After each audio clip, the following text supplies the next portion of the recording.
16. Because she said so, every year since. When I was very small, my parents owned a burgundy red 1977 AMC Concord. It's the first car I actually remember riding in, and it was the first car my mother wrecked with me in it. I was 6 and fascinated by the cream-colored buttons, like oversized chiclets of the dashboard 8-track player. I don't remember the accident. I don't remember being afraid or how it must have sounded when the hood sheared off and the windshield exploded into a million tiny ice cubes. I remember being cold. I remember crying because I couldn't find my blue rabbit friend in the dark. I remember crawling through the snow without my mittens. Years later, my dad told me I'd gone through the window because the car had flipped and I couldn't open the door. He said when the sheriff and the EMTs showed up, I was just sitting in a snowbank, blue as my bunny, talking to Mom like if she wasn't hanging upside down and unconscious in a mess of steaming metal. I'd like to think that I've always been a resilient little fucker, but I'm sure the truth is closer to sad and dark than impressive. It's romantic to believe otherwise, and so I choose that. Becalmed in hell, writing my own press release, marinated in the dark waters of Mirkwood, it's easier than fixing what's broken. I'm not always lazy, but I am always a practical middle-aged mouse. Why stir up shit when you can cover it with lime and let time fossilize the stench? Why ask why when you can move on? I don't remember why my mother had been tearing through back roads in the snow, or why I'd been along for the ride. I just know that driving makes me anxious. I don't know what demons my mother was drowning, and I don't care because I have dragons of my own to deal with. Point of fact, I can hear them yawing and stretching this morning, and that will not do. I didn't sleep much last night. Penny and I stayed up late watching some god-awful Korean zombie flick with subtitles, and after I just couldn't sleep. My eyes hurt, and every time I closed them, I saw an army of undead ex-wives and late wives charging me with bloody claws and unhinged jaws. Eventually, I gave up and mixed myself a Red Bull and Jaeger. Frat boy Kool-Aid for the win. The house makes funny noises when it sleeps. It snores and groans like an old woman with emphysema, and when the wind is awake, it whistles through tiny cracks in the warped wooden windows. It's an old house complete with tin ceilings, oiled wood, and its very own ghost. Erica was in the kitchen watching me mix caffeine and cough syrup. Of course she was. The dead don't sleep, they loiter. I think I'm close to an answer. I've been dancing around, and I know that. I've been dipping in and out of the punch bowl, skipping stones across my memory reservoir, because I want the ghost to leave satisfied, and that means foreplay. It's no good to come and be done with it. I need her to understand that there were threads that unraveled slowly over time. It wasn't a hit and run. I know how you did it, Cameron. I've seen it. Which is unnerving. Sure, of course, but do you know why I hate Halloween parties? I bet you don't. Do you know why I won't listen to Pink Floyd's The Wall, or why, when I set my alarm clock, it has to end in a 2? Why do bees make me nervous pet? Why is it that I'll drink anything that falls into a glass, except tequila? You see, baby girl, there are layers to this onion. You think you're Jack Kerouac, don't you, Cam? Not at all, dear heart. I'm what happens when John Irving and J.D. Salinger do heroin together. Which reminds me, did I ever tell you about the time? Pretentious little fuck, aren't I? Andy had a macabre, Chaz Adams sense of humor, which was hilarious considering how she presented herself on a daily basis. Andy was an imp masquerading in fairy wings, and I thought it was great. She was an emotional artist. I'd never met anyone so adept at silencing a crowd, ending a conversation, or making people uneasy, and I used to love watching her work. Andy could make an entrance, an impact and lasting impression when she wanted to. Good or bad. She could make you love her or fear her, want her or loathe her. It was like a superpower, and it impressed the hell out of me. Halloween was a high holy day in Andy Robertson's liturgical calendar. While most of her girlfriends went the slutty bunny route, Mean Girls style, Andy strove to be subtle, queer, bent. She preferred psychological repulsion to anything outre or cliché. Case in point, our first public outing as a legitimized couple was a costume party, and she wanted it to be a coming out they'd write songs about. It's funny, honestly funny to me now, because I haven't made a fuss about Halloween for so many years. Not even when the kids came along. Erica and I always dressed them up and paraded them about. We always carved pumpkins and put out candy. But I can't remember ever putting together a costume for myself, and we never went to an adult-themed party, though such things exist, and we were always invited somewhere. Halloween always feels like the end of something, the death of my birth month, the end of the busy season, the last of the summer shops, B&B, and restaurants shut down, and everyone not nailed to the island seems to blow away with the leaves. It's sad, or at least it's melancholy. Little witches and pirates carrying plastic pumpkins filled with Tootsie Rolls, spiked cider, and loss. It's funny because when Andy was alive, it was a stage show, and now, let's just say I don't look forward to it. Why do I hate Halloween parties? I don't really. I just get sad, and that's no fun for anyone. You get maudlin Cam, moody, every year. I know, I don't think Penny is dressing up this year, by the way. That was a you thing, Erica, dear. That was a you thing. Cameron and Andy's first couple's costume was a nightmare to behold and even harder to explain, which we never did. We left it up to the imagination of the observer, and that was the best part because Andy made sure that they did think about it and that those thoughts were disturbing. If it were an art installation, it might have been titled The Sexualization of Domestic Violence, or Embracing Patriarchal Dominance, or The Practicum of Acceptable Rape. In real life, Andy was dressed up like a baby doll. Little girl dress, little girl saddle shoes, little girl ribbons and bows. Her arms and knees were covered in ugly purple bruises. Mistress of makeup was she, and one eye was swollen shut, crusted with blood. She wore her hair in pigtails tied in pretty pink bows, and she plugged her mouth with a matching pink and white pacifier. She was collared, and the collar was attached to a short leash, which was my one and only prop. My costume consisted of a white button-down silk shirt and dress slacks. I held the leashed girl. In effect, Andy was my prop. That's sick. It was, but that wasn't even the half of it. The ensemble was ghoulish enough to look at, but the overall impact got dialed up to 11 by her performance. Andy had given me very clear directions, and yes, the irony isn't lost on me. I was to walk in front of her at all times and keep the leash taut. I would do all of the talking, and if I did acknowledge Andy, I was instructed to be as demeaning and pejorative as possible. She was to be completely dehumanized, treated as my possession at best, and ignored more often than not. Andy committed herself to remain silent save barely audible whimpers, for the full duration, eyes lowered to the ground, broken and emptied of all vitality. You can imagine how we were received door to door. Andy played the part so well I'm amazed no one called the police. Fuck community standards, Cam. I want to see how many stuffed shirts we can piss off or turn on. This was years before 50 Shades of Grey, and years before I stumbled across the story of O in the adult section of my local Blockbuster. But Andy understood sexual dynamics and power exchanges intuitively, and she was a sick fuck, remember. She loved pushing people's buttons and making them squirm. I went along with her because she'd become my universe, and because she dared me to, which meant if I was a good boy, then I'd be inside her before morning. Again, there I was, drowning in irony. We spent the twilight hours trick-or-treating, no different from any other of the hundreds of kids that roamed the streets. We didn't get any candy. We hadn't expected to, but we got rush after rush, eating the looks and the glares and the angry words that were thrown our way everywhere we went. It was a gas. It was dope. Penny would have loved it, I'm sure. I loved it. I was invisible before I met Andy. I hadn't suffered because of it. I never felt left out or left behind. It was what it was. I was what I was, a bird watcher, not a crocodile hunter, that's all, but Andy changed that. She didn't change it all at once or completely, that wouldn't have served her purposes, but she did change me by degrees. I felt powerful when I was with her, at least in the beginning. In those early days, when sex was still a frontier and I was still reeling in the absurdity of being chosen, in those formative days I was addicted to the high of her. Holding hands in the park, quick kisses in the hallway, my arm around her waist and her head on my shoulder, these things were transformative.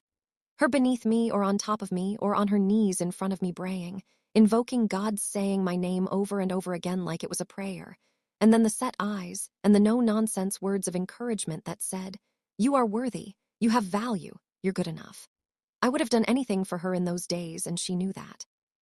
Once we'd exhausted a dozen streets and gorged ourselves on enough parental disdain to satisfy our teenage psychopathy, we headed inland. Andy broke character long enough to drive us across the island to a party at some nameless upperclassman's house, which was fine. I was a timid driver, and this was no occasion to be timid. These were her people we were going to infiltrate, and she wanted to perform for them.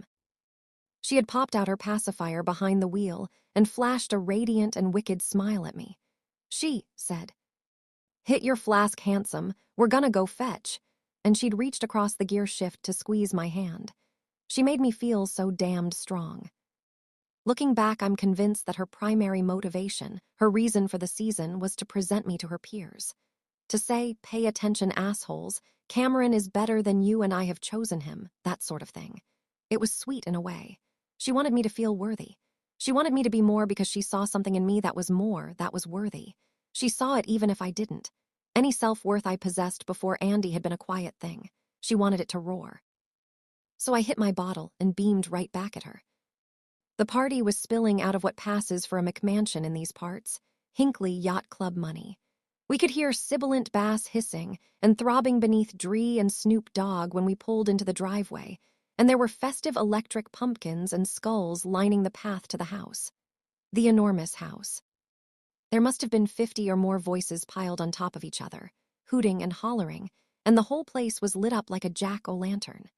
If there were adults of any sort around, they were in hiding, but more than likely the brats who lived here were probably left to their own devices. These were the kind of kids that came equipped with Amex cards and trust funds. Mummy and Daddy were probably in Vail skiing or on a beach somewhere foreign. The party was a pulsating amoeba of adolescent hormones and pheromones. Andy parked, replaced her pacifier, and handed me her leash. I led the way in. Would you believe that the crowd actually parted for us as we passed? I was pleasantly watered and hopped up on Andy's contagious confidence. I strolled like a player into that den of solo cups and country club asshats, and I pulled my little toy after me. The effect on the room was magical. In the movies, there's a dramatic scratching record followed by silence. In real life, the music continued indifferently, and the conversations drained off slowly, like a pond ripple radiating outward as we moved through the room. Every teenage girl reacted with identical silent rage, their ice-pick eyes stabbing Andy as their boyfriends dropped their jaws and stopped breathing. Every teenage boy short-circuited, confused by their own repressed, primal sexual urges. I'm not saying that all men fantasize about beating their mate. I think very few actually do. But all men fantasize about dominance and control. Of course we do. Can you blame us? The 20th century considered the emasculation of the American male as a cultural priority. We have been socialized and tamed and reprogrammed to reject our biology, our inherent chauvinism, and the patriarchy in general. We have been enlightened, which is to say, we have been chided, warned, and threatened with castration. Man has become an emotionally neutered subspecies, and like everything, there are reasons. When those boys caught sight of the leash in my hands, and when they took in Andy's downcast, submissive eyes, they blew a fuse. They were legitimately confused by their own inner conflict. Bear in mind that Andy was gorgeous, with or without her costumes, bells, and whistles. More than gorgeous, she was a known commodity. These were her peers. They knew her strength and her status, and here I was, the timid son of a day laborer, and I was apparently in complete control. Andy's costume did more than show off her sick and twisted sense of humor. It made a statement about the nature of dominance and submission. That was her plan all along. Andy was an onion too, you see.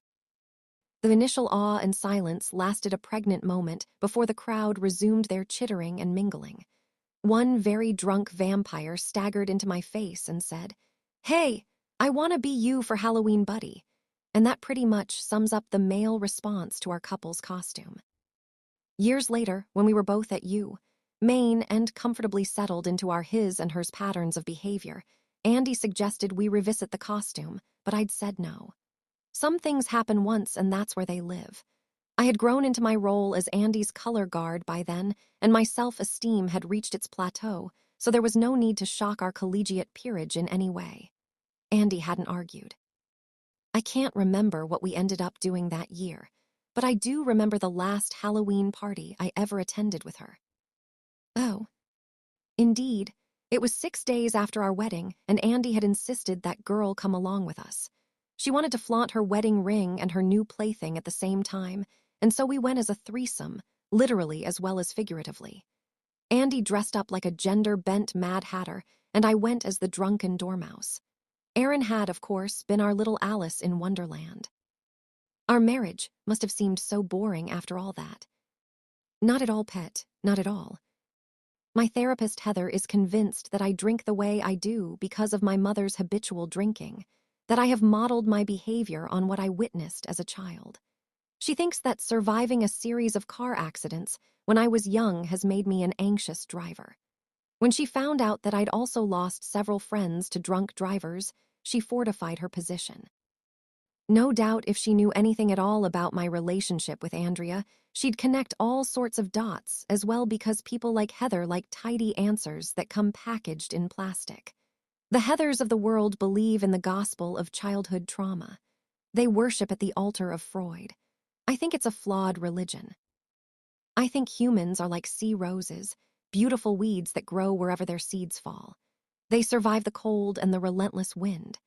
They defy the sand, the surf, the ever-present threat of erosion, and they proliferate despite the weather and their environment because their roots are deep anchors. Sometimes the sea roses that cling to the edges of my island are bent or stunted, or their flowers are salt-bleached and tattered, but they are always roses. Nothing can change their elemental nature. I'm sure my parents, my teachers, my lovers and peers have all affected the direction I face or the shape of my bloom, but in the end, I remain what I am because of my roots. I am an all-weather weed and I am tethered here. No one made me the way I am. Not Mother, not Andy, and not you little ghost.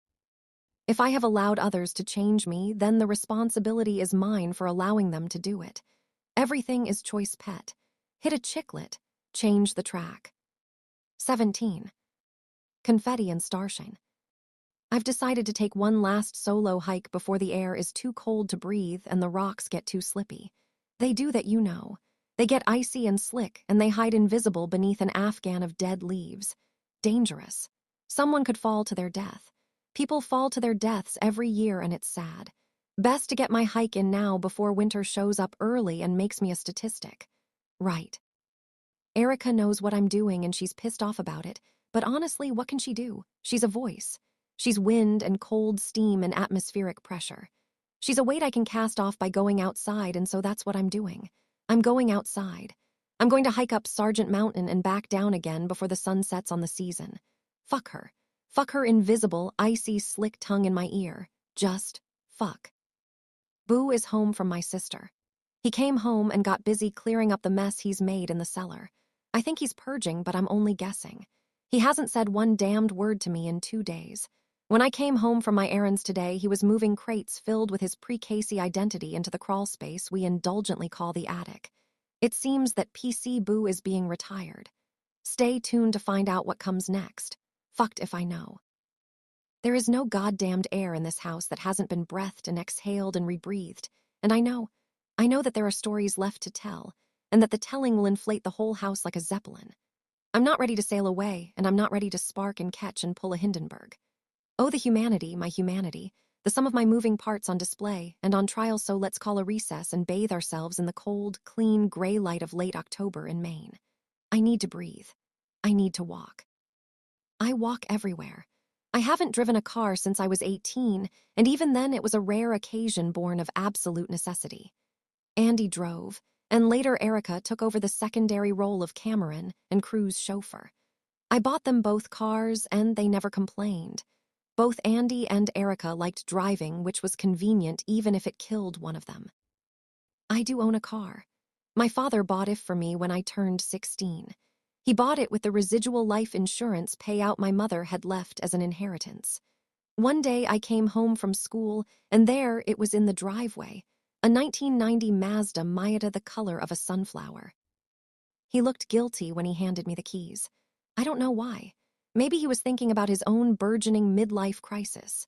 Maybe he was anxious about his new wife and his new kid, and he felt awkward using my mother's death as an excuse to buy a sports car I hadn't asked for. I don't know. I never asked him. I'd thanked him, though, taken him for a drive around the Park Loop Road, and then I forgot about it for a year or so.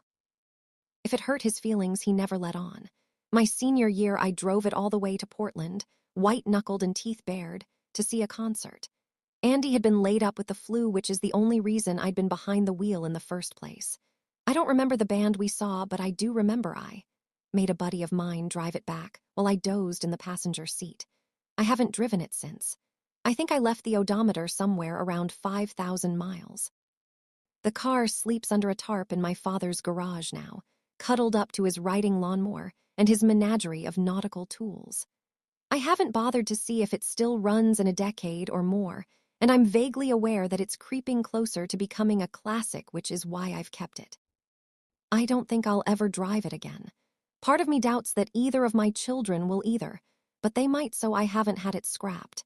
Just another rainy day cache of made overseas, duty-paid goods courtesy of Cameron Pelletier. I like walking because I have little to no chance of stepping on someone's foot and inadvertently killing them.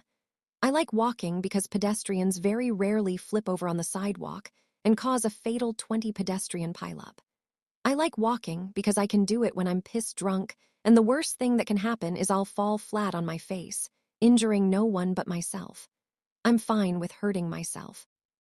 I'm sure my therapist would have a field day with that sentence, and I don't blame her because it's her job to have field days, and I'm pretty sure that I'm funding her summer vacation. Isn't this whole confession experience just elaborate self-harm? Spiritual masochism, emotional sadism, some slick combination of the two. Dear sweet Erica wearing leather and carrying a paddle because I've been a bad boy and I need to take my medicine. Sad penitent me in a horsehair shirt. Watch the rat face boy willingly slip his thumbs under the screws. Or something like that. Probably, maybe, I really don't know. But outside is a good idea. I'm going to walk and smoke and breathe and make lists in my head, and when I finally make it home, I'll be so worn out I'll just collapse and there will be no dreams. That's the goal, and that's what I announce to the house. That is what has the ghost's knickers in a twist. I'm going out and I'm not taking her with me. I'm pressing pause and I wonder what she does when she's alone.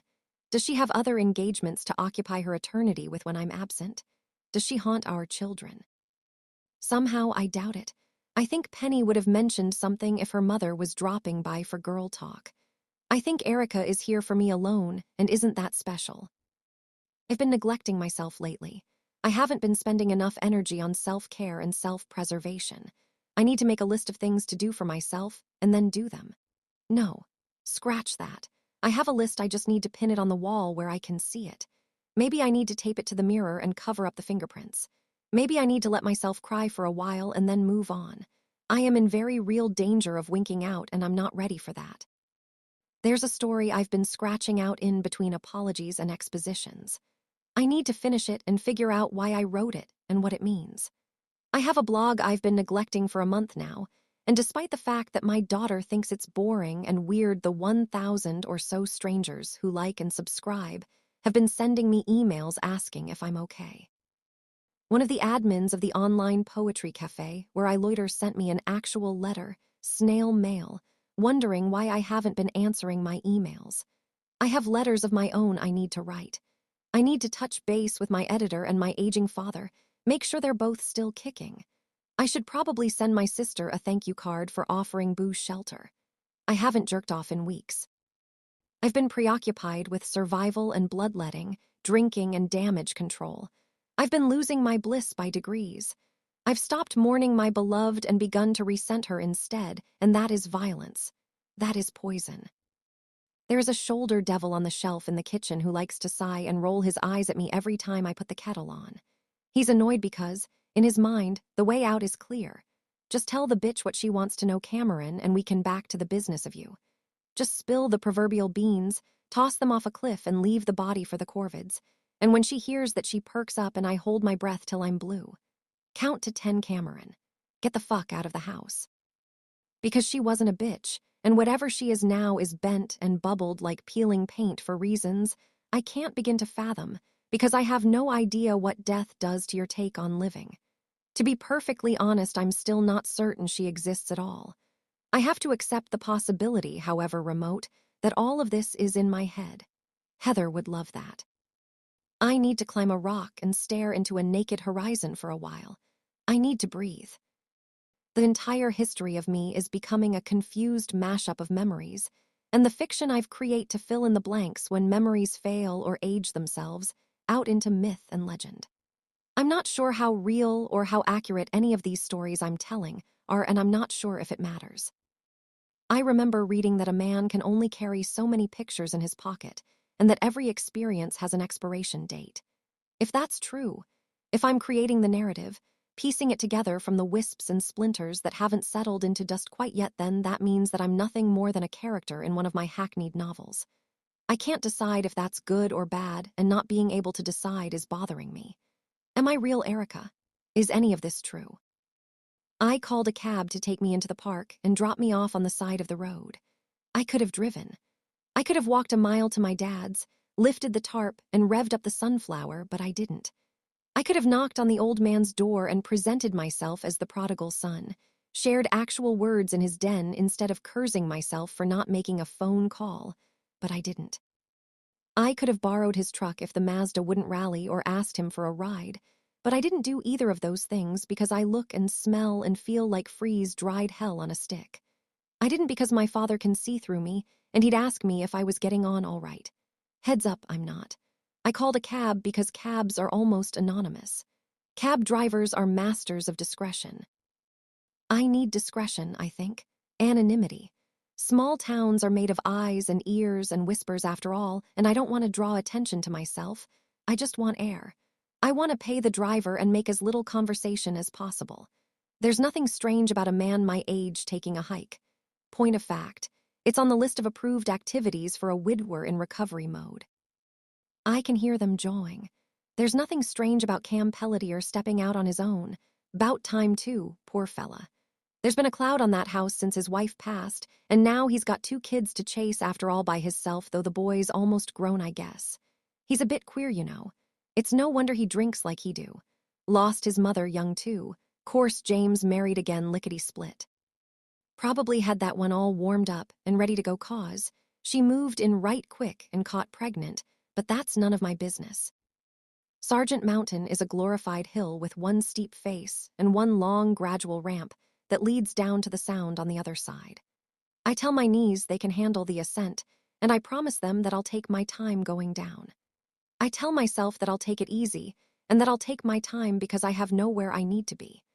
I need to tell myself these things because urgency has become my enemy, because I don't need enemies, and because it's almost true. I've set my phone on dictate and clipped it to the Camelback I've filled with watered-down red wine. If the world needs me, they can call and leave a message. Somehow I think the universe can spin on its own for a few hours. I left a house full of food and Penny knows where I keep the petty cash and my checkbook. I've have more than enough cigarettes. I can do this. One foot in front of the other. There is nobody on the trail today, and that's perfect. I offer up a prayer of thanksgiving to the gods of October. I give thanks for the chill and the wind that's blown the Flatlanders back to their hellish suburbias. I didn't bring a stick, but that's okay. There are sticks everywhere. Sticks and stones to break I can breathe here. I can finally breathe. My father's people used to be called Acadians, French Catholics who fled Nova Scotia and New Brunswick on the business end of a bayonet. They took their faith and their songs and their patois and walked south. The Pelletiers, my Pelletiers probably took a beat to shit fishing boat. I'm sure they took a fair amount of brandy along for the ride. I'm certain Gran Pierre never stopped and asked for directions. I wonder if they had a plan past survival. They certainly didn't make it very far before they settled here. 200-odd years later, my children, and I live on an island called Mount Desert surrounded by ambitious hills with French names. Cadillac, Champlain, Savour, Sargent. How's that for roots? How's that for a granite foundation to build on? I think about them sometimes, the Acadian diaspora. I imagine my gruff ancestors looking around with dispassionate eyes, whistling through their teeth, hands in their pockets. I imagine them sighing, shrugging, and saying "Sa porate erder pyre" to one another. I see my father at my mother's funeral shaking his head because shit happens, and what are you gonna do, eh? I see a hall of mirrors and a million iterations of my father throwing his hands up in the air at me because for fuck's sake, Cameron, this is what you get. There's no mystery here. These are the cards you have to work with, and that is how I've always lived my life. I've always accepted my lot and my portion. What's happened to me? When did I become such a whiny little bitch? The trees don't answer. Neither do the rocks or the juniper bushes or the teaberry leaves poking out of the frost-frozen moss going crunch crunch with every step. Even the wind is wordless, which is a relief, really. It's rare that I embrace shame, so I count this privacy as a blessing. There are birds in the leaves and in the patchwork branches. There are squirrels and scurrying rodents I can't see but can hear rushing about. The air is pine tar and the gasoline-rotting smell of wet leaves in mud. Everywhere my eye falls is beautiful and sad. The half-naked trees sigh at me better late than never, Cameron. We'd almost given up on you. I think I'm here now. I was late, that's all. I'm here and I'm just in time for the last slow dance of the season. The bunny slope portion of the trail stops at the base of giant granite sugar cubes stacked haphazardly, covered in lichen. Time to climb, time to elevate. I am so sorry, Erica. I'm sorry that I've allowed myself to hate you.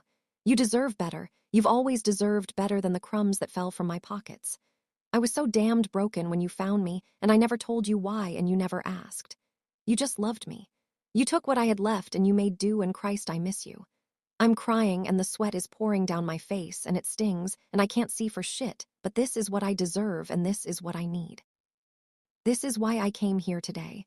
This is why I chose this emptied vertical of wilderness, because I needed to get my head straight about the why of it all. There are too many voices and claws in my brain. There is no external gravity, just wait. I am killing myself one day at a time in the Saturnalian comfort of alcohol's soft middle age. It sucks, pet. It sucks wicked hard. I don't know if I conjured you or if you've lingered in some supernatural way, but it doesn't matter.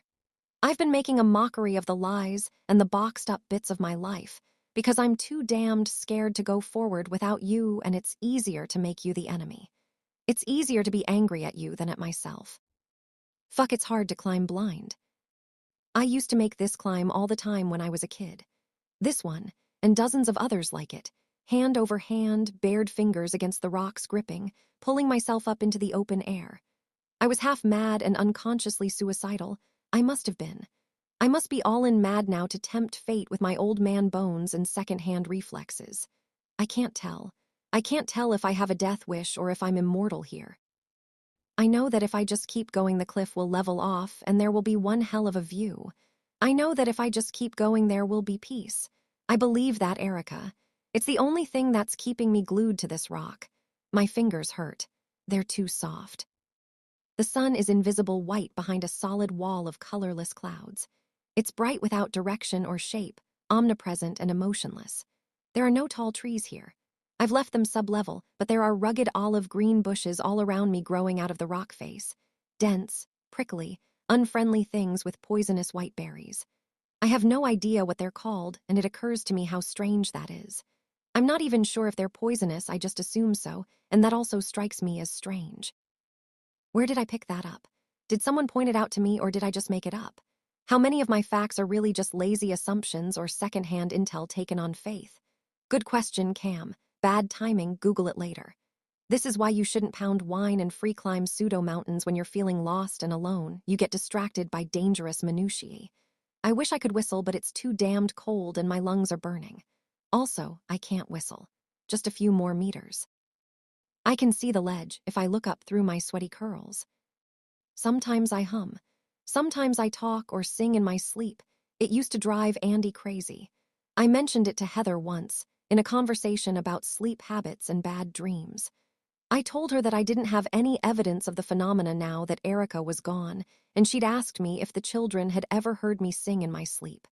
The question blew my mind because it hadn't ever occurred to me. Later, when I asked Penny about it, she'd nodded and said, "Of course," as if the answer was obvious. That bothered me. It bothered me because it's something that I do unconsciously, that I'm only aware of because the women I've taken to bed have brought it to my attention. That makes it an intimate thing. I'd never considered that it was a habit that extended past the company of lovers, and it forced me to wonder how many things that I consider sacred are really quite ordinary. How much of the inner me bleeds through without me realizing it. I'd say that it was a sobering thought, but that expression has no meaning in my universe. I realize that I'm humming now, and so it's an altogether different sort of hum. It has to be. Subconscious humming and singing belongs to the unaware Cameron of dreams and nightmares, to the unreal and unimaginable. I didn't tell Heather this, but I've always assumed that I sing in my sleep as an offering to whatever being guards the threshold between waking and dreaming. It's not a scientific theory, it's pure romanticism. But I read a lot of mythology when I was very young, and in every trip to the underworld or overworld or otherworld, there is some sort of token or price the hero has to pay. The ancients put coins on the eyes of their dead to pay the ferryman, and I've always imagined that Sleepy Cam is a dream pauper who sings for his supper. There's probably a real reason, something psychological having to do with childhood trauma or imprinting, but I've never cared very much for psychobabble.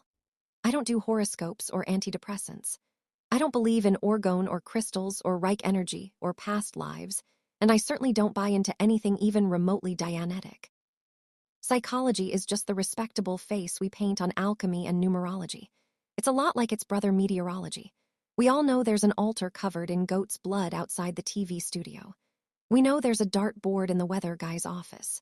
I prefer to make up my own reasons and base them on whimsy, my own creative, secular theology, where I am less than God but more important than my neighbors. I like to pretend I'm special. That's a holdover from my dead mother, who was convinced that she'd been robbed and raped of her birthright when she found herself chained to my father. She told me once that if she'd been sober, she'd have kept her legs closed, and I'd nodded. The magic word was if, and Julie Pelletier, nee Champlain, wouldn't have known sobriety if it had been the one to knock her up instead of Dad, which would make for an amusing modern-day fairy tale. Who's your daddy? Oh, my dad is the noble personification of sobriety. He's part of the new pantheon of boring gods. I'm not surprised you haven't heard of him.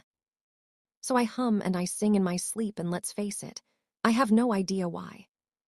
I make noises when I'm nervous. That is also true. I have a sound effects catalog. I think that's a Quebecois thing because my father does it too, and so did Grand Pierre before he died. Lots of little noises to underscore moods and movements.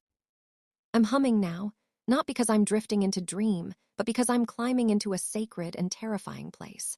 I'm humming because I am sore and my fingers hurt, because I am old, which means I'm hot and cold at the same time. I'm making these nervous noises because I've been drinking Cabernet and water for hours, and using up sugar and salt and calories working muscles, and wearing down the enamel on my teeth. I am buzzing because soon I will pull myself flat and sit and consider the view, and that view will be out and down.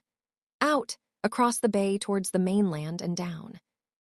Down into the blueberry scrubs, where Andy bled out. This is where it happened after all, and I want to breathe here before I tell anyone why. I could lay here and wait for the stars to come out. I could eat my snacks and drink my wine and smoke. I could sing into dreaming while the little lights bloom like baby's breath and spread like confetti across the purple-black bruise over my head. I could, and part of me wants to because it would be an end, and it would be ironic. I would freeze and sleep and roll into oblivion, and they wouldn't find my body until spring. Or maybe they would. Maybe the cabbie would say something over a beer at the Thirsty Whale, and someone would connect the dots. Who would be the first person to make the bigger dots meet? Would anyone tell my kids about this place, and what happened here once upon a time? What sort of a legacy would that leave for my Penny and my Boo? A bullshit one, and they deserve better. I will sit here, though, for a bit, and I'll think about what comes next and how to finish my stories, all of my stories, whether they're real or imaginary. I think there are a few more exhibits and snippets I have to cut and paste into the narrative before I can out myself and my motives. I think it would be easy to just quit, but I am not a coward, not really. Not when it comes to working with my hands, and that's what I'm doing more or less. Carving and molding and binding, dragging old rusty traps out of the fetid mud. Memory mud. Rotten, waterlogged calendars, swollen and bleeding ink buried in darkness. I am diving down into the black my father would understand. I am going to sit here and feel something, and I am going to breathe in that something, and then I am going to make promises. I might even say I'm sorry. From Arc, previously unpublished. Today we lost 3, and the Rev's God let it happen.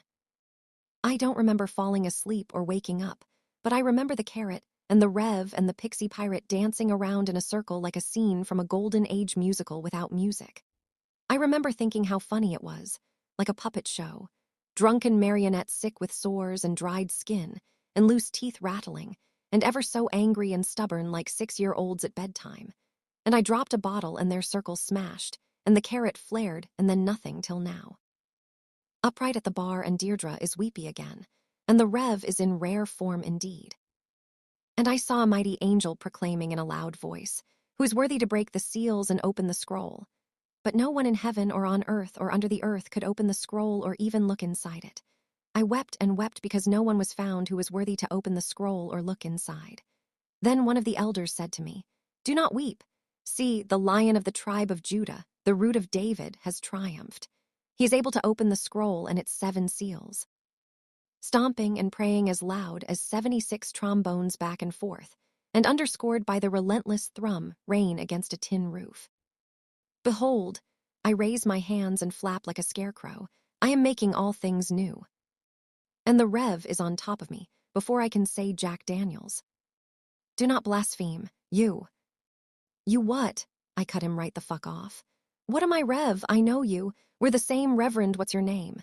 You and me are brothers in the same dirty shot glass. That's right, same. You're shackin' and backin' just like me." And I think I pull off a pirouette, but who knows? The audience checked out Luung before this shit right here. The Rev's lips are all cracked, and he has no spit, and his tongue is just brown leather, and he reeks of scotch. He says, "I am a man of faith." And I guess that's all he's got, cause he just limps back into his stomping pace, screaming revelation like a brass band in hell. Fuck him, I say. Don't fuck with the Messiah, boys. Don't fuck with anyone cross-eyed carrying thorns. Mercy knows you can't trust. I am Sunday comes, and you can feel the God. Man hit the streets like cattle on a bad trip. Deirdre is floating towards me now, but I don't let go. E-train full of black-faced archangels cry, "Rack, rack, rack, give us a sign." And Jesus, he knock 'em dead with a finger cocked back to catch revelation on the rebound. She's so close now, so close, and she's quivering like a dried flower. Latin queen from the gutter church screams, "UAINTNOTHIN, but a sandal foot, MOTHERFUCK, with your papa's thumbprint up your ass, boom." And the croaker gets it next. She touches my shoulder. "Teddy, stop," but I can't. I say, no, don't fuck with the Messiah, boys, don't fuck with a man with a plan. This one's got fire blowing through his phone lines. He's got his Nazi spear and his airbrushed shroud of Turin, and he says, "Let the cookout begin." Just like that. Flips the world on its back like a beetle bug and calls the revelation home. And she stops me with a kiss. I am aware again, and Deirdre is sleeping, curled up like a field mouse on my lap. I can hear the Rev in the kitchen laying into himself with some post-modern knotted vine. That's fine. Swimming through fur and rotten rope, I can brush memories of conversation like seaweed fingers, and I know that Carrot and Lori are gone. I know Deirdre told me their story. I know everything. I know nothing. I am wet feathers and I can't connect to myself or fly. Deirdre snores, fragile glass warm to my thigh, and I stroke her hair, burnt tips black against the strawberry. It was cliché again, the journey of the hero, the carrot savior prick, or some such shit that I could see way back when we were fab. He wanted Lori and thunder, and glory and baby. He was born to run, so they settled on eloping into the night when everyone was too busy being half dead and drunk to notice. They had had enough. They had a tarp to keep death from washing them into the gutter. They had whatever passes for love when the pickings are slim. Of course, the Rev stood up and told them to just cuddle it out with Jesus. That's his job after all. That's his deal. Deirdre says I egged them on, and that sounds like me. Deirdre told me I mocked the Rev, called him a false prophet and a cocksucker, and that sounds like me too. There were more words, and finally the Rev had unlocked the door and thrown it open, and the rain had blown in, which only seemed to piss me off, and I wish I could play it back like a movie, because I imagined that I was awesome. Deirdre laughed when I told her that, and said I came off like a dick, and that's probably closer to the truth. It doesn't matter. I was there, but I was. Carrot and Lori had pulled their tarp around each other like a pantomime horse and slogged off into whatever world remained outside the ark. Best guess, they don't make it far. Carrot and Danny, when Danny was still breathing and staring down Sophie's blouse, talked a lot about other survivors. They said it was stupid to think we were all that's left, and they had logic on their side. I'll grant them that. The rain only ate living things. Anyone indoors or who sheltered in time like the Rev and Deirdre would be fine, they argued. They painted pictures of whale pods and confusions of weasels ferreted away in reverse aquariums, separated from each other by battery acid, each a closed system like ours. Danny did excited math on a yellow legal pad with a blue pen. Even if the rain was global, there would be millions upon millions of people just like us who were safe and sound inside their bunkers. Reasonable.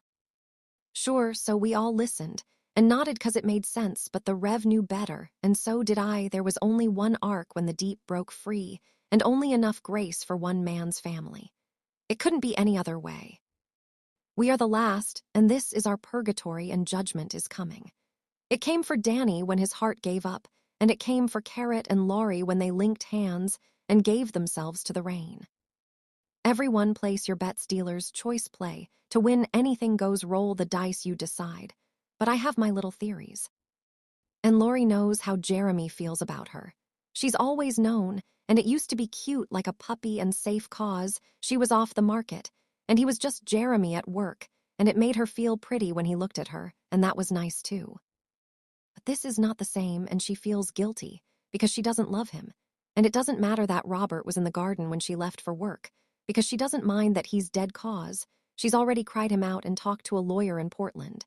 And she was going to let him have everything anyway so he could be happy with his friend from the office, and Lori could save her money and buy a bass guitar and take a bus south and fuck this state and be anything new, but she doesn't want to fuck dear sweet Jeremy, but she probably will let him because he's kind, and she knows how much he's trying to be strong for her, and he's a good man.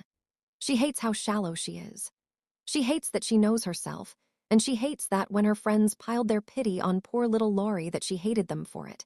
And she hates that she still thinks about Robert's hands on her waist sometimes, and it makes her horny, and she has to touch herself when no one is looking.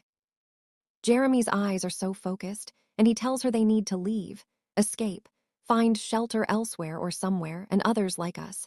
And it breaks her heart because she knows there is no us, just two people with different minds trapped in the same foxhole. But she nods, and she does want to leave. She's sick of this place and her head hurting so much, and the smell. She doesn't tell him she wants to die outside because she doesn't want to hurt him, but she does. She wants it all to end cause. She's always screaming inside now, and she wants to burn. Jeremy has the blue tarp from the keg cooler, and he says they can cover themselves. That the rain won't touch them, that they'll just move down one building at a time to see what's left. And he has so much hope it hurts her heart all over again. So she smiles at him and says okay. And they tiptoe, which is hard when you're a 100 pounds soaking wet and soaked in cognac. And the Reverend Teddy calls him the Rev, and Lori hates that she looks at Teddy sometimes and wishes he wanted to do to her what Jeremy wants, because Teddy is like Robert, and Teddy would be rough and make her feel like a babe doll, and she would call him daddy. And she knows that's wrong, sees them and stands up. And he is even taller than Jeremy, like a tree. And Jeremy is done being polite, and they argue. Lori drifts. Lori is a bird. Lori is a boat on Ephemeris, and she can't remember which Clive Barker book it was when they walked on a frozen sea made of monsters. But she remembers reading it and thinking that being eaten wouldn't be so bad. Being eaten would be like sex that finishes the job, and she knows she's drunk, but she's warm and it's all right. Teddy is heckling the Rev, and Jeremy is being so brave. And the Rev says something horrible about judgment that isn't fair because Lori is a good person, and no God would be so unfair. No God would do and allow and say okay to the darkness that hurts and maims and slaughters so many children. There is no God. She thinks just as the Rev makes a sound that isn't a word, and the door is open, and Jeremy has the tarp around them both, and they push outside into the unknown landscape of Pine Street in southern Maine that isn't Pine Street anymore. And when she sees it for what it is, she screams, but it's too late. The door is closed behind them, and she changes her mind about everything. She squeezes Jeremy's arm and thinks she wants to fuck him after all. She wants to drink and fuck and sleep, and she's so sorry. God, please listen and forgive her, and she didn't know that hell was real and lasts forever. I'm so sorry. She says it to everything. But then the wind has blown away their tarp, and everything is melting, including her.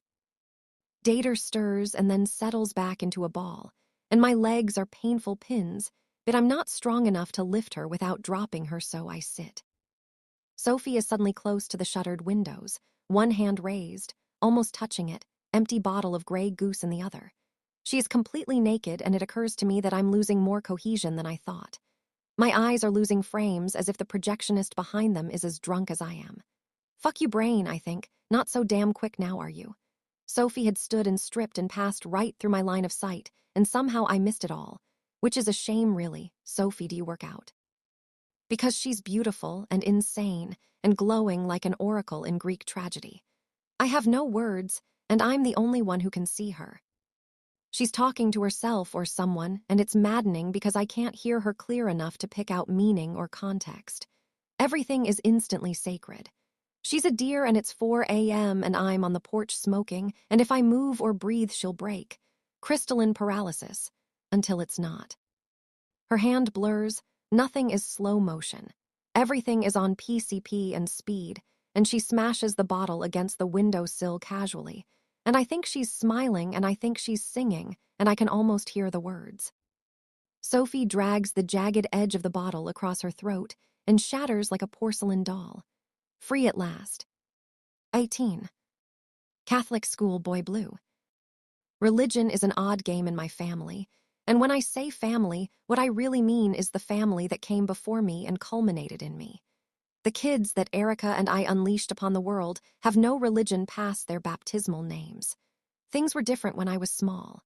The church, the body not the building, was my anthropomorphic auntie wearing blue, carrying a wooden spoon like a sword. She was omnipresent. She had always been, but faith is a strange thing in the hands of practical folks. It's too mystical, too much like magic to be given a seat at the king's table. My father had no patience for magic or anything fruity that couldn't be wielded like a hammer or tugged on like a rope. He came by that organically through his father and his father's father in a long line of stern-faced laborers with calloused hands and prematurely gray beards. Religion was for the womenfolk or the soft, queer sort of men who didn't have to sweat to make bread or mend fences. Religion was good for children, even boy children up to a point. It was what you did as a father. You baptized your kids and sent them to church and to Sunday school and got them right with God early so they'd be full of grace when it came time to get serious and get to work. I was an altar boy, and I took all those Latin prayers and made a college career out of dead languages and ancient morality. For a little while at least. I broke that chain with Boo and with Penny because Erica wasn't part of that world, and that gave me an out. It was a welcome out, to be honest. Soldiers cry out to God in their foxholes, and old fishermen pray when the ocean gets angry and bites back, but faith, the kind that follows you through the mundane and makes a man born again. I wasn't taught that, and I'm too old now to learn the trick of it. My parents were devout High Holy Day Catholics, and so we ate fish on Friday, and we gave up meat and sugar for 40 days every year. We all have Christian middle names, and we said grace before every meal. My father wears a St. Michael medal, and there's even a Madonna and child somewhere in my house. A porcelain thing I inherited from some long-dead relative. Ethnic Catholic identity, complete with undefined guilt and traditions that no one understands, but that are inviolate nonetheless. I've met a lot of Jews that feel the same way. I went to Jesuit schools as a sprout, and so plaid skirts turn me on, and I'm terrified of old women in blue habits. But beyond that, I remember believing in prayer and in rules and in heaven and hell. I remember being a boy with scabby, bruised knees and all the saints who looked out for me and down on me and tusked if I sinned. I remember the cross of Christ and the nativity, and I remember confession, but it's really only rules and confession that has stayed with me. Rules of engagement. Practical scaffolding to support the leather of our skin when the wind blows, but it has very little, if anything, to do with absolute truth or absolute wrong.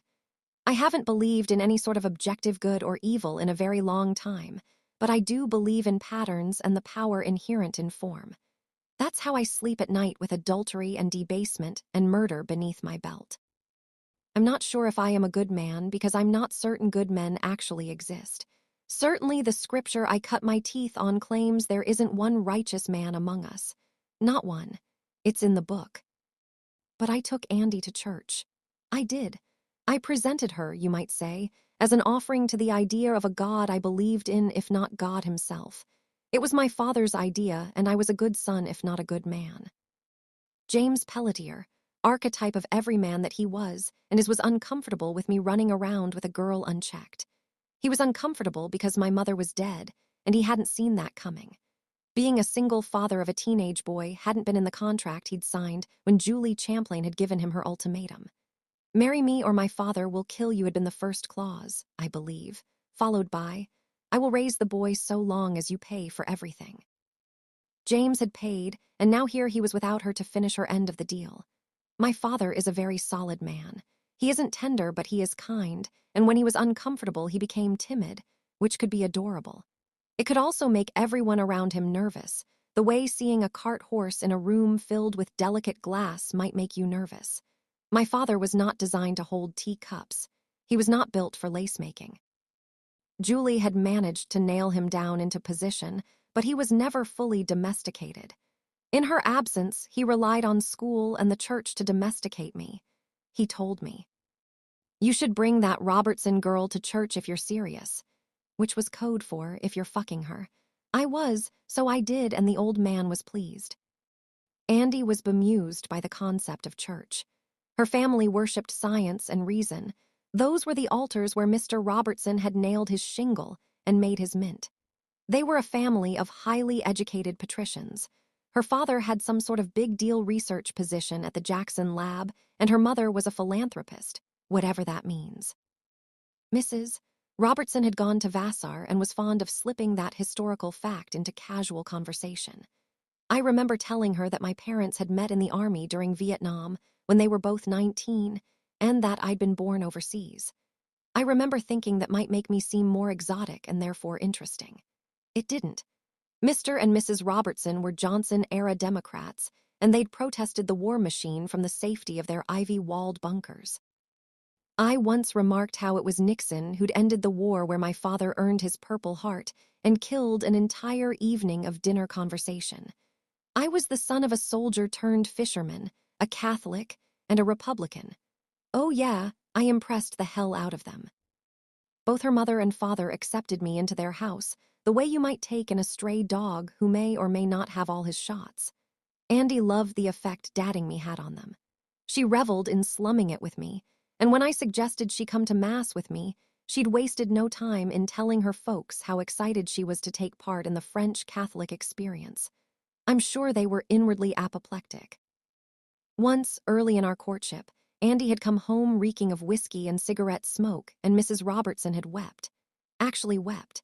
At least that's what Andy had told me, laughing and twirling about with delight. I was the guy who introduced her to red-hot dog casserole and brown bread, and she thought it was great. I was a weapon she used to wound her parents, who she called stuffy and stuck up and boring. We can add that to the list of exhibits. I was her pet and her Leatherman. I had so many practical uses back then. I had never brought a girl to church. To be honest, I hadn't ever brought myself to church. It had always been a clan activity, and without my mother to make a fuss Sunday morning, Dad and I had just stopped trying. So if it was alien to Andy, it was doubly strange for me, like coming home after being inexorably changed by war, familiar, but lacking attachment because you've become something else. Looking back, I see how powerful the rituals really are because they ground you and give you something to do with your hands and lips when you're otherwise lost. I played it cool for Andy. I do remember that. I don't clean up often, but I can if it's required, and I do own church clothes. Every Catholic schoolboy does. At 16, I was fully grown and furry, so I'd shaved and pulled my hair back. I dressed myself in clean slacks and a button-down shirt with a wool blazer and a navy blue tie complete with one of my dad's KFC tie tacks for good measure. I put on uncomfortable leather shoes and matching socks. I even took out the gold hoops I wore in both ears and the silver nose ring because rebellion at school was one thing, but it wouldn't do to make the Monsignor frown. No, sir. There were nuns in the wings, and their eyes were sharp and they talked. I'd worn my full metal jacket to Mother's funeral, and it had been a minor scandal, which is funny now but wasn't then. When Andy met me outside my father's house, she did a double take and laughed for a good minute. "You look so human and grown-up mousy," she'd said, and I'd groaned. I think I blushed. I probably did. Andy had dressed for success in a modest but lovely burgundy dress with matching shoes. We looked respectable, and my father nodded his approval. He was not joining us. He just offered his silent blessing through the open door, which is what Catholic fathers do. I took her hand and we walked across town together like we were on display, and I suppose, in a way, we were. We didn't talk, we just strolled. We strolled right up to the giant wooden doors of Our Lady of Sorrows, looking every bit the part. Andy had grilled me relentlessly for days on what to expect and how to behave. It was like she was cramming for a midterm exam, and unlike calculus or honors, chem, I knew all the answers. I told her when we stood, and when we sat, and when we'd kneel. I told her about the various call and response portions of the program, and I'd gone over the unison prayers with her like she was auditioning for something. I didn't bother to explain why we did anything because I wasn't sure myself, but I was very clear about when and how things went down, which seemed to satisfy her. She wanted to know about confession and communion, and I told her not to worry because she was Catholic, so they wouldn't apply, and that had made her mad. She wanted the full experience. She wanted to play the part fully, and nothing I could say would convince her. What a lousy plan that was, so I'd sighed and walked her through the sacraments as best I could. I told her she'd have to tell everyone she was baptized and was just visiting from some other diocese, preferably one far away, because nuns were notoriously suspicious and likely to play detective if they thought someone was making a mockery of anything blessed. That drove her crazy. "Why would anyone care?" she'd asked, and I felt silly having to explain that these people, who were ostensibly my people, believed in the real presence of a dead God and that we practiced what amounted to ritualistic, divine cannibalism. "They take this shit seriously, Andy," is what I said. "They think God gets pissed off and it scares them." She'd liked that. Andy loved other people's fears. Andy loved being wicked and telling tales. I think she liked the idea of pissing off God, to be honest. Pretending to be pious for the sake of an immersive religious experience was turning Andy on, and we finished our cramming sessions by fucking on her parents' couch or in their bed, because why not make the blasphemy complete? "Worship me, Cam," and I did. "Did it make you uncomfortable?" "Oh, there you are. Yes, I couldn't have told you why then, but it did." "And now?" "Now I'm a lot older and I see what she was doing and why. How it played out in her mind. I hadn't been able to see inside her back then, so what I'd felt was undefined, just a general sense of unease. Peering back, I understand that even if I didn't buy into God and his house, I was still tuned in, still programmed to recognize holiness as a concept. Some things were inherently sacred, and some things were profane, and what Andy was doing was mixing up the two because it pleased her to do so. Andy was her own goddess, and I was the key to a whole new Olympus for her to cavort across. She wasn't joking when she clawed me and moaned for my worship, my latria. She got off on it. "And you went along with it. You played the part." "Of course I did. Andy was my goddess too, after all, and I worshipped her the way old ladies with their rosaries worshipped the lamb who was slain. I'd even given Andy one of my mother's old decorative rosaries as a prop, and taught her how to hold it and how to slip her fingers across the smooth glass beads. She kept it too, if I remember correctly, like a trophy or a souvenir.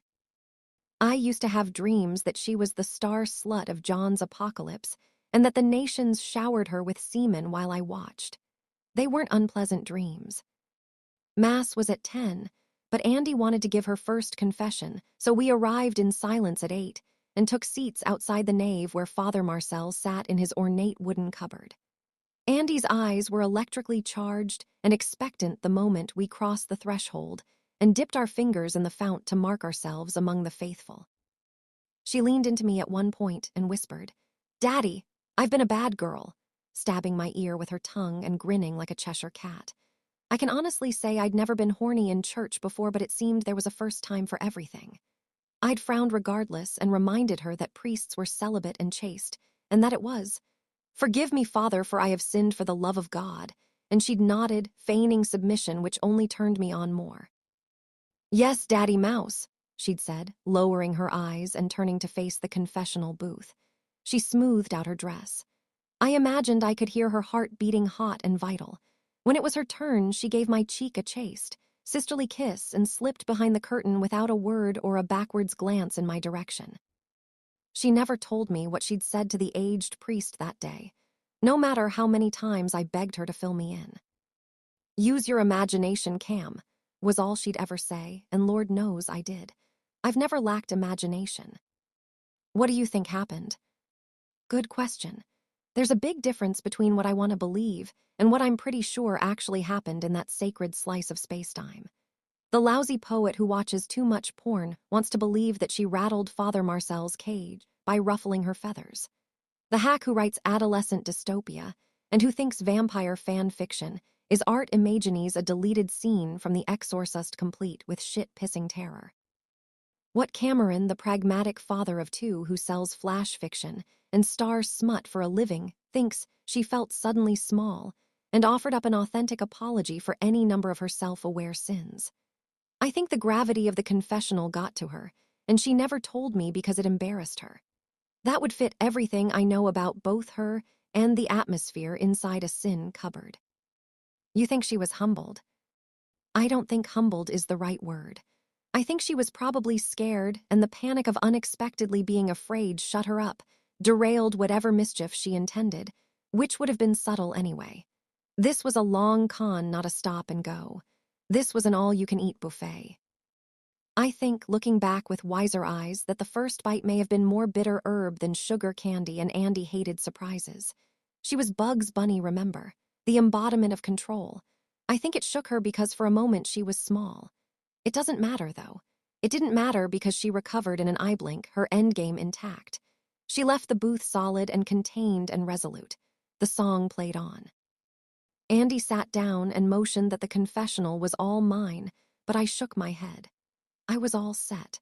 I had no interest in confessing anything for all sorts of reasons, not the least of which was that I wouldn't have the faintest idea where to begin, and once I started, I had no idea where that train might take me.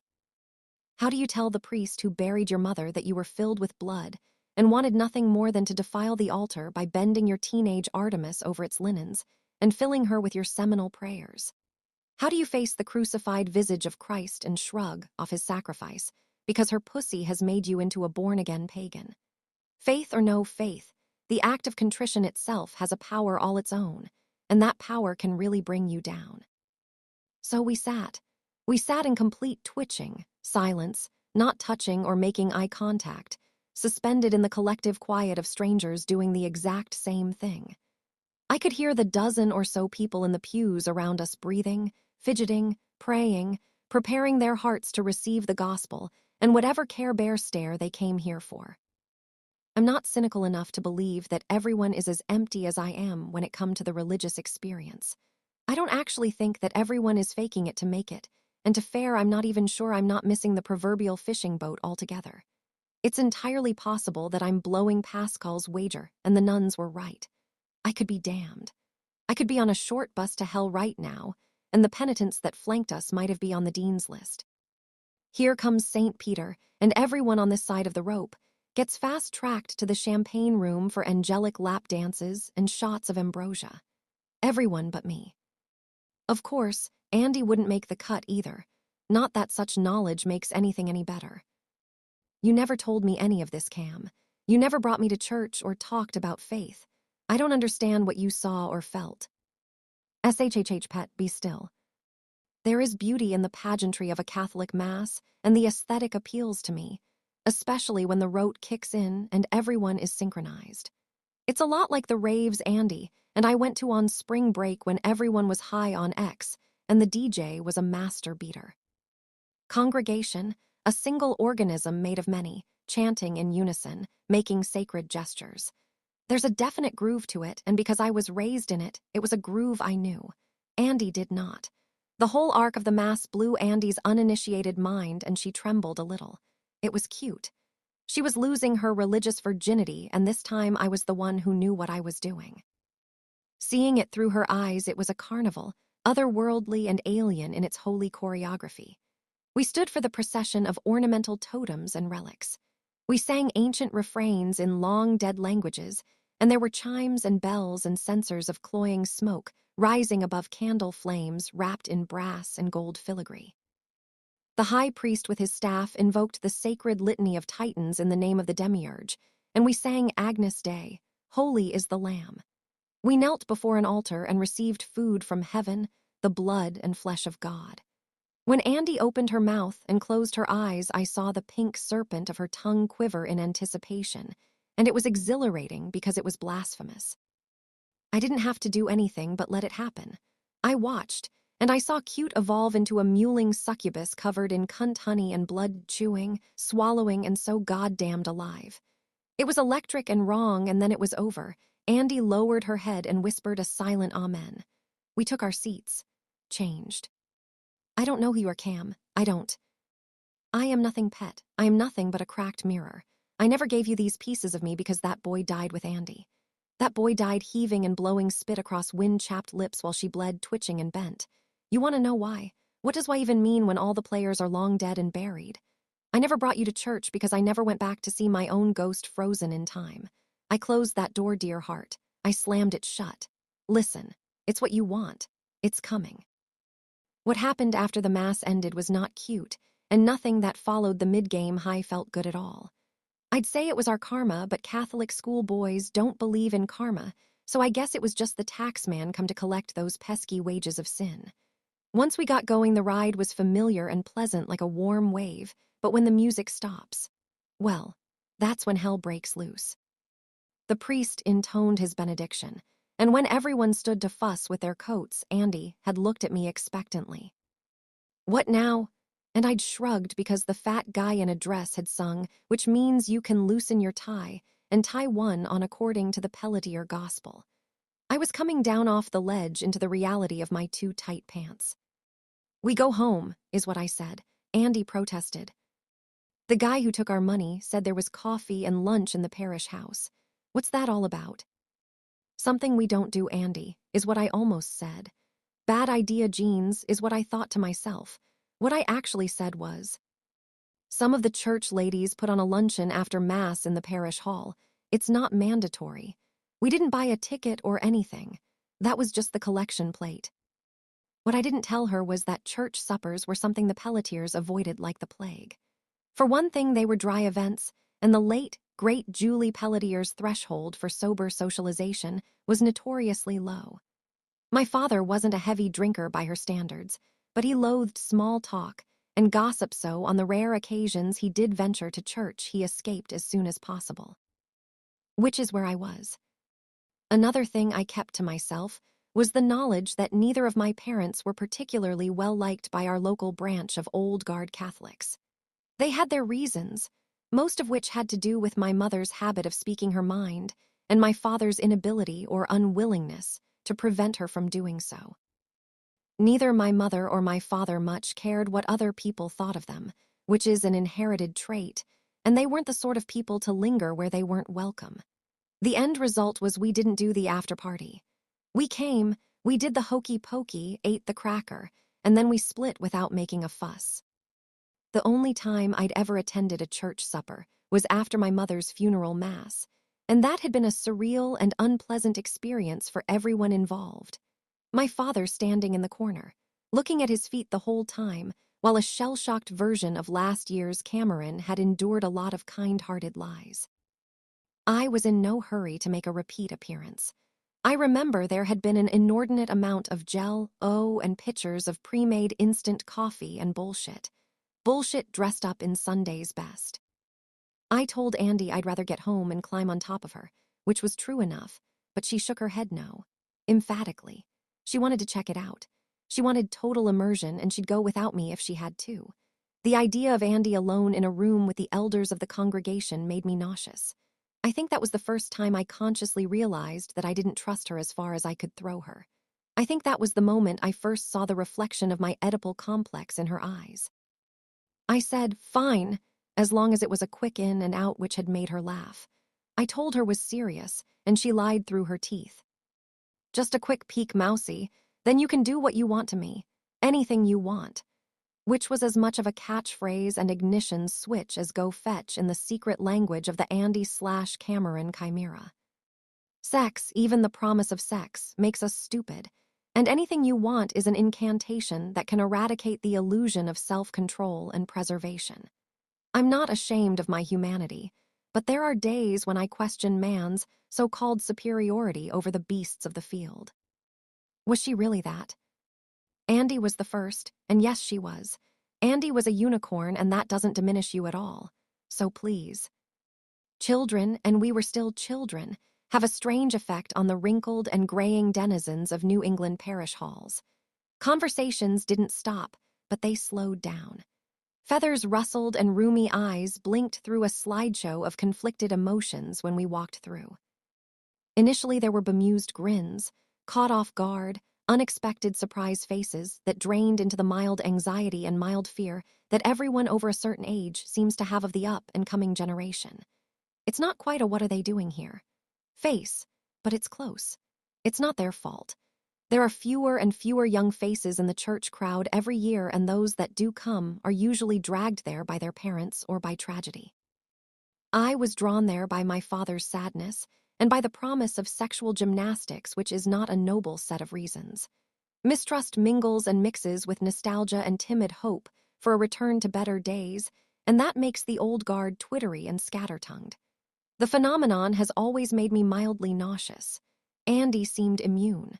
Andy was on display. She radiated light and melted them all. She smiled. She floated past the long tables and became everyone's granddaughter. She hugged strangers and let old men kiss her cheek as if it were the most natural thing in the world. I ceased to exist, which was fine. It gave me time to marvel at her and acquaint myself with the minutiae of the mud on my shoes. We sat, I think we must have eaten something, and the congregation gushed over the blushing virgin and her escort. It might have ended well if Andy had been less greedy, but we were so goddamned young then, and she was only just coming into full bloom. We might have escaped without incident if I'd been paying attention or if I'd listened to my earlier misgivings. I wasn't, and I didn't, and to be honest, I was under the same spell as the blue hairs and gray beards, so I didn't hear the alarm bells going off until it was too late. It was the blue penguin that did her in, and I should have seen it coming. Penguin. Nuns, sisters, specifically Sister Marjorie Marie Levesque, who was approximately 300 years old if not immortal. I think it's blasphemous to use the word harridan to describe a nun, but imagine Agra from the Dark Crystal in a blue and white habit. That's all you need to know. It's all anyone our age knew about her, except that she was shrewd, which is different than mean, but only just. She had eyes like the Argus, and she didn't like anything untidy or restless or noisy. She was tiny and terrifying and powerful. I imagine now that she had some sort of secretarial role, or else she managed the small convent that was attached to the parish, but at the time of my mother's death, I'd assigned her the role of Wormtongue to Father Marcel's Theodin. She whispered whatever naughtiness we failed to confess into his ear and directed his hand against us as the forms required. It wasn't fair to her, of course, but youth has its own yardstick to measure a person's worth or relative danger. I'm sure she was a lovely woman. I choose to believe that she was, and I choose to believe that Andy deserved her stripes. This is how it happened. Sister Marjorie materialized. She simply sprang into being while Andy and I were making small talk and eating egg salad finger rolls. She didn't sit, she hovered, and she smiled serenely while the circle of strangers made room in their conversation for her. She didn't look at Andy. She zeroed in on me. Her eyes were tiny black pebbles held in place by glacial folds of yellow-gray skin. I don't think she blinked. She spoke the same bastard French I did, and she knew that somehow. She said, "C'est agréable de te voir à l'église, Cameron. Qui est cette jolie petite chose?" Which put Andy on high alert because she didn't speak French, and she hated it when my family did around her. I felt her stiffen, and I squeezed her hand. I answered the ancient one in English. This is Andrea, and thank you. Then quietly, Elle ne parle pas très bien le français, which I thought was a lousy and dismissive thing to say, but I didn't see any way around it. Andy would scold me later. She'd demand a play-by-play translation, and she'd go off on me for having an ethnicity and an identity that predated her. It wasn't quite fair, but since I knew how much the language gap bothered her, I felt dirty just the same. The old nun nodded and smiled at Andy, whose eyes were suddenly very large and very engaged. She continued, however, to speak to me, and I swear she began to exaggerate her vowels and stretch her mild accent into something satirical. Andy dug her nails into my knee beneath the table. Je vous quel prenez le saint, sacraments et cela m'a fait très plaisir pour vous. Je suis heureux de vous voir avec une gentile fille catholique. Où vas-tu, Ella à l'église? Cam, please don't. Don't make me ask you. She said it's great that I found myself a good Catholic girl. That's all. She asked where Andy went to church, and I almost had an answer, but I swear to God the old woman didn't blink, and there was power in her that made me feel very small and very guilty. I couldn't do it, Erica. I couldn't lie to a nun. So I didn't. I confessed that she wasn't actually Catholic or even baptized, but that I hoped that she would be someday, which was only a tiny lie, and one that I hadn't planned on telling or imagined before that concentrated moment. I lowered my eyes and spoke softly as if I were in confession, and in a way, I was. Did you speak in French?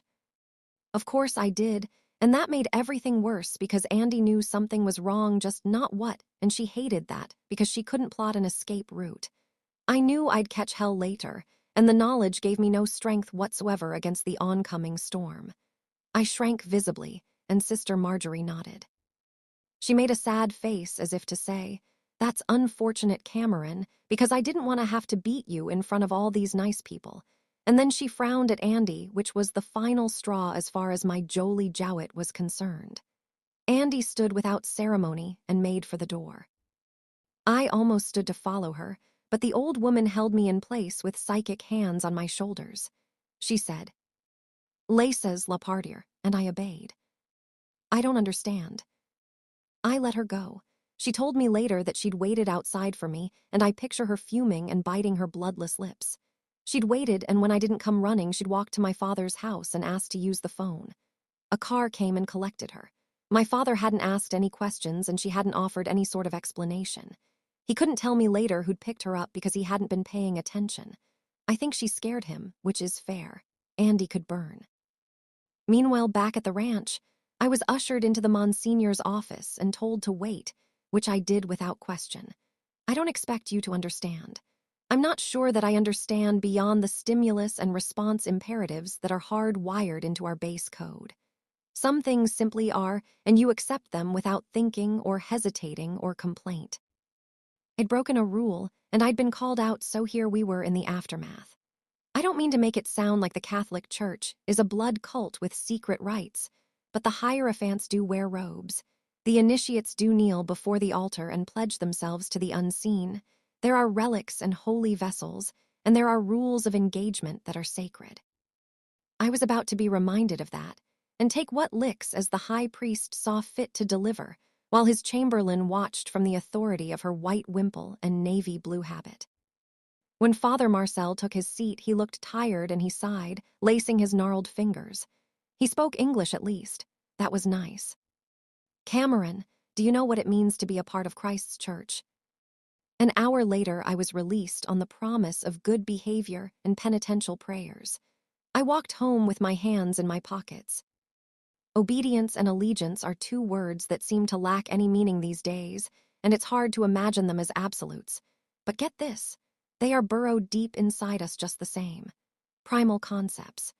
Lizard brains shit like our bone marrow that we only think about when it becomes cancerous, and then it's usually too late to do anything but scramble for solid ground. We forget about faith until something's not fair or we're frightened, and then we get mad and shake our fists because we should be above all that by now. We shouldn't be slaves to superstition or fairy tales or the invisible unknowns that hide behind our reason like boogamen, but we are. Andy was mad because I'd answered to a power greater than her without question. She was furious in the face of a greater God. I was mad because I didn't believe in any of it, but I did at the same time, and that made me smaller. I was mad because it didn't matter what I wanted to be because I was branded and boxed, and all it took to reset me were a few whispered words. Power and authority. Obedience and control. It didn't matter that Andy would punish me for sacrificing her. My hard-on was gone. My soul was tired. And did she punish you? She never stopped. 19. So much now. Both kids are in the kitchen, and I have a terrible feeling they're plotting some sort of frontal assault or intervention. I can smell their scheming. I know that I've become something strange and pathetic, that I've devolved like Gollum with his precious, and I hate it, but I feel powerless. I feel trapped here, and now in my impotence makes me too angry to fully engage with the Smalls, so I circumnavigate them instead. I float from room to room. It's been a few days since I've left the house, and I haven't given them any reason. They haven't asked for one. Not yet. I have a honeydew list, and it doesn't include explanations. There are conversations set to music that I need to have with the walls and the dust, and the wind that breathes and speaks with my dead wife's stolen purring want. I have to write this shit down and bleed out the noise. I have to feed the dragons, and the giants and the dwarf kings with their hammers need to sing their goddamned songs in the cavernous wastes of my skull, where there is no light and nothing warm or soft or kind. I need to end, and I don't know how to express that in any language that my son or my daughter would understand, so I rattle and shuffle and hum up and down, and around them like a poltergeist. They must think me mad, which a ridiculous thing for a 21st century man to say out loud. I'm not completely irresponsible. I didn't quit my day job, I just cashed in my sick days and holiday pay all at once without warning and holed up for the storm. There is enough food in this house to last well into the new year if need be. Christ, I hope it won't come to that. I don't know how much longer I can maintain cohesion. I can smell myself, and I smell sick and wet and sour. Erica doesn't seem to care. Why would she? These are her hours now. I almost didn't make it down the hill. I nearly gave up because it was mercifully quiet and the cold was slow and anesthetic. I don't want to die unfinished. I don't want to die at all, but I could sleep for 1,000 years and wake up to a wasteland where I was alone. That would be acceptable. That would be okie dokie. I could lie to you and say that I felt responsible for Boo and for Penny, and that my paternal instinct dragged me down to ground level, but that's bullshit. The truth is I'm not convinced hell isn't real, and that if I die to spite the ghost, she'll just follow me into forever. I have nightmares about spiders that are legion who shriek in Erica's voice as they swarm over me. I have visions of drowning eternally in dark water made of liquid screaming. I am afraid of being chained to her and of having what I once loved, so I came home and now I'm shaking. I can't stop. Maybe that's why they're plotting. Maybe they're scared of the vibrations. October is dying all around me. Outside the curtains and the wet glass, it's wheezing and coughing and settling down. Tomorrow, there will be children in costumes knocking on doors to collect candy in lieu of mischief. Maybe there will be mischief as well. Who knows? I will be enthroned in my flannel, and I will not answer their questions. I will mourn and cover my head with ashes. I will write down whatever she wants to hear in whatever order it decides to present itself. I will drink and drink and drink until my brain burns and my eyes give up on equilibrium. I will finish this and see what happens. It's raining, and I've become fascinated by rain lately. I imagine it burning and purifying like fire you can drink and bathe in. I've become fascinated by the unknowable and by events that happen without context. I've been playing with imaginary splinters of myself, and it helps when I need to escape inward and catch my breath. Outside, autumn is giving up. Outside, October is being melted and washed away to make room for winter. Inside is different. Inside, there is a man, and a ghost and unfinished business. I can't ask the kids to join me. We can't do this together.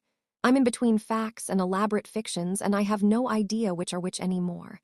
I honestly don't know what is real and what is an abstraction of the real. I'm uncertain, and this kind of uncertainty renders traditional fellowship invalid. I have a pocket full of I coulds. I am potential energy. I theoretically exist.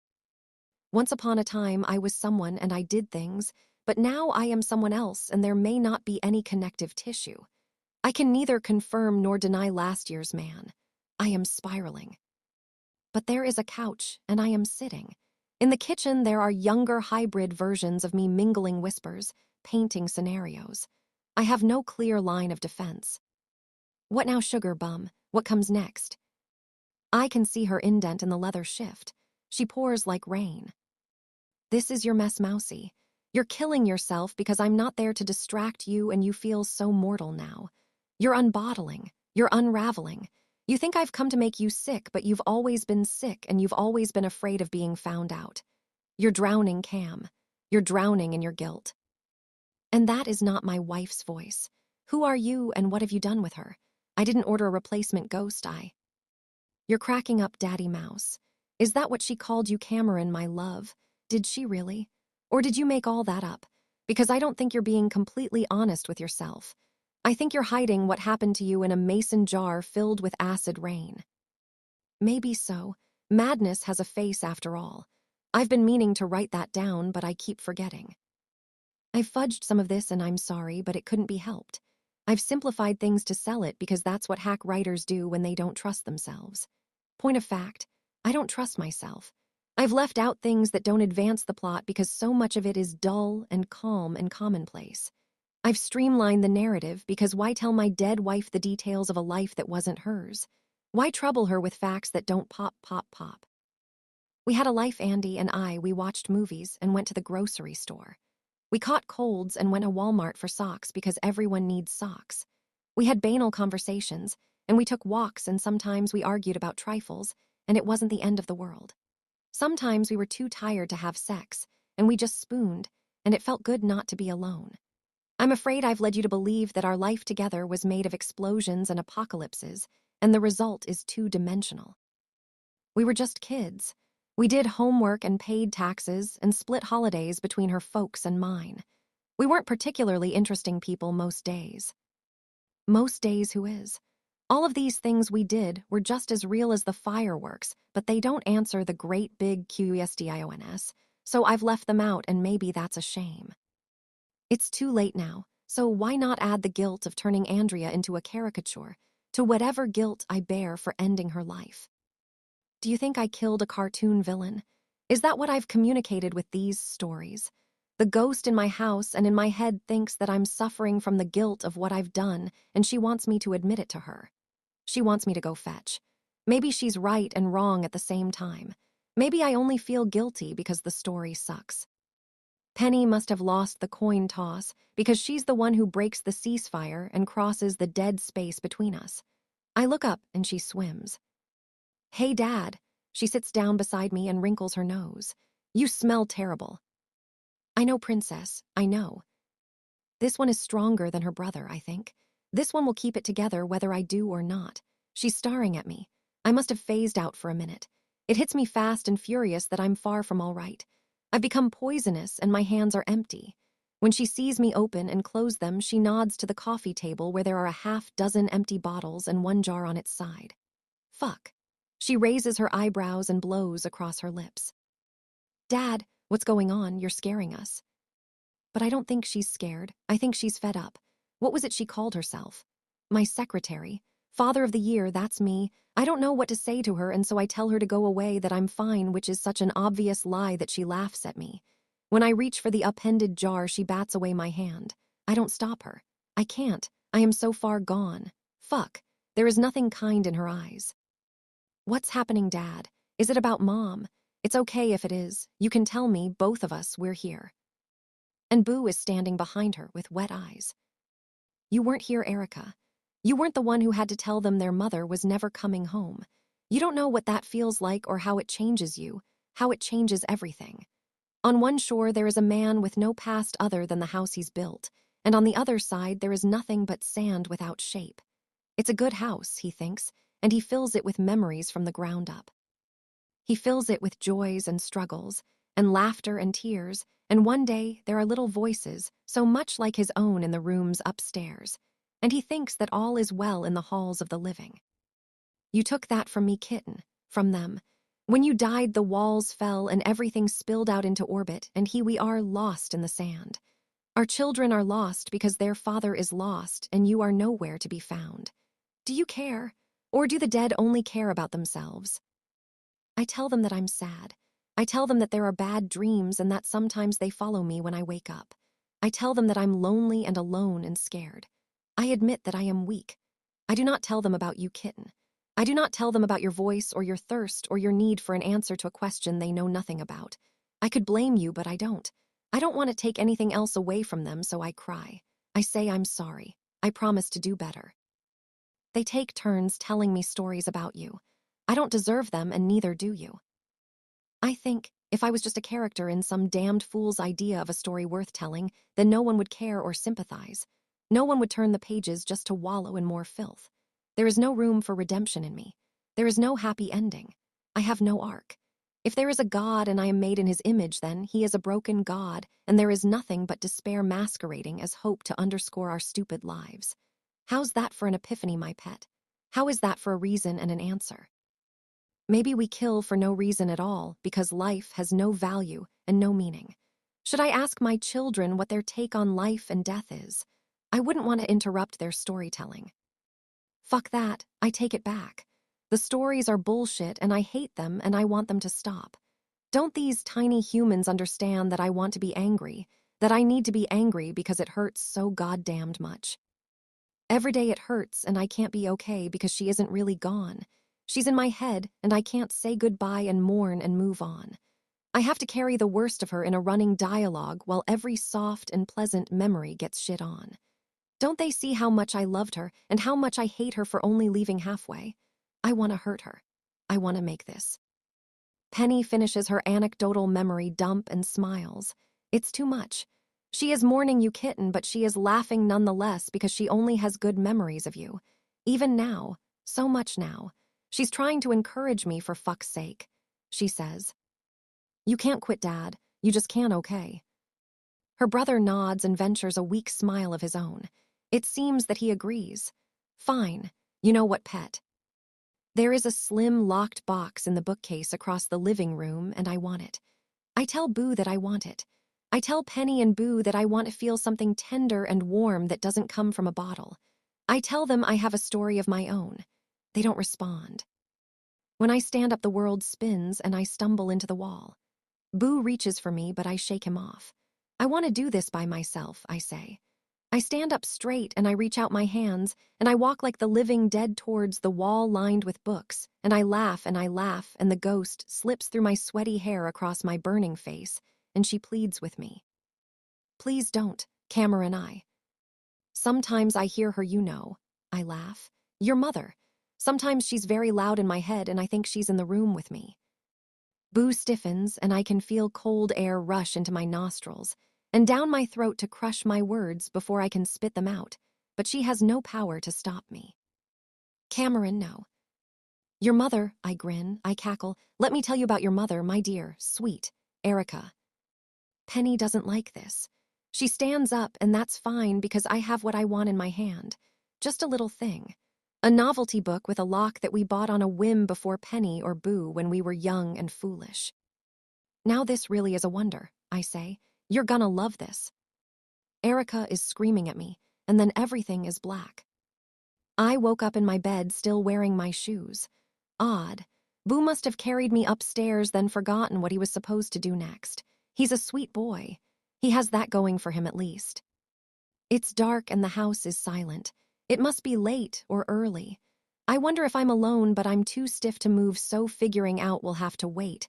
I must have collapsed. I can't remember what I was doing. You were going to show our children our photos, the ones Andrew took at the old farmhouse before we found out I was pregnant. You were out of control, Cam. I had to do something. Jesus Christ, Erica, did you? I did what I had to, Cameron. So that answers that question. I was drunk, Erica. I never would have. You're always drunk, Cam. Always. And yes, you would have. I can see inside you, Cameron. I know you, I know your mind, I know how you think. You don't know everything. Don't I? Do you still think this is about me? I was going to make this abortion complete. That's what was in your mind. Those are your words. And she's right. I'm sorry, pet. I'm so very sorry. From Arc, previously unpublished. Madness has a face. It has many faces, methinks. Joseph is not enjoying his Friday walk, and he does not deserve to. No, he thinks.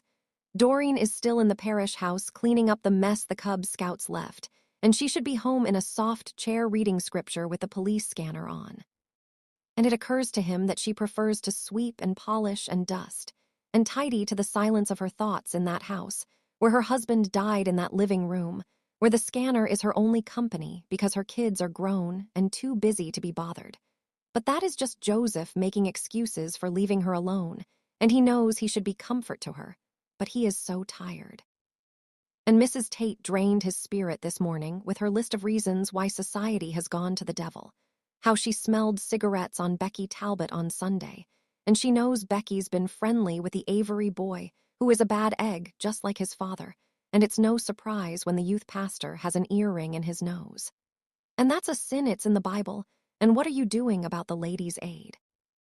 The church van needs an inspection sticker, the bake sale is on Saturday, and Emmett, the lawn boy, is stealing money from the UNICEF boxes. She just knows it.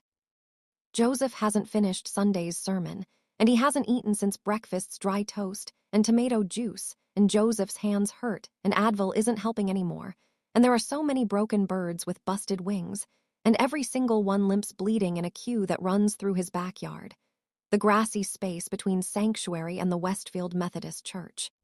The church, where he is senior pastor, theologian, and chief firefighter. Joseph turns left onto Pine Street and asks God why there are so many fires to put out, and he smells rain in the air, thick and wet and pregnant, and he thinks, maybe that's been your plan all along, Lord, to wash away the hollow and the empty and the petty and the mean with rain. But he chides himself and whispers a penitent prayer for his lack of faith. Never again, you promised Noah. Never again would you flood the earth and lay waste to. In the street, everyone is standing still, eyes and phones turned upwards, and Joseph sees the sky dancing angry, and he's glad he remembered his jacket. When Joseph was a boy, he lived on an island, and the world was so small that everything made sense, and he liked that. Order and ritual, pattern and repetition. His father loading traps into the truck bed with his brothers, and the smell of the bait when it's best, and the salt wind and the bells, and the post office where you never had a key and they hand you your comic books and smile, and the bags of licorice knots. Red Hots and Teaberry, gum from Bee's store where your buddies buy snappers and smoke candy cigarettes, and everyone plays football behind the library, and mother makes stew out of lobster shells, and the sand crabs that aren't worth picking so nobody sells. Joseph loved the sea and his family and his friends and his island, and Joseph loved God because God made these things and maintained these things, and God was good on his word. And Joseph wanted God to be as happy as he was, so he read his Bible every day and learned Greek so he could understand Paul in his own voice.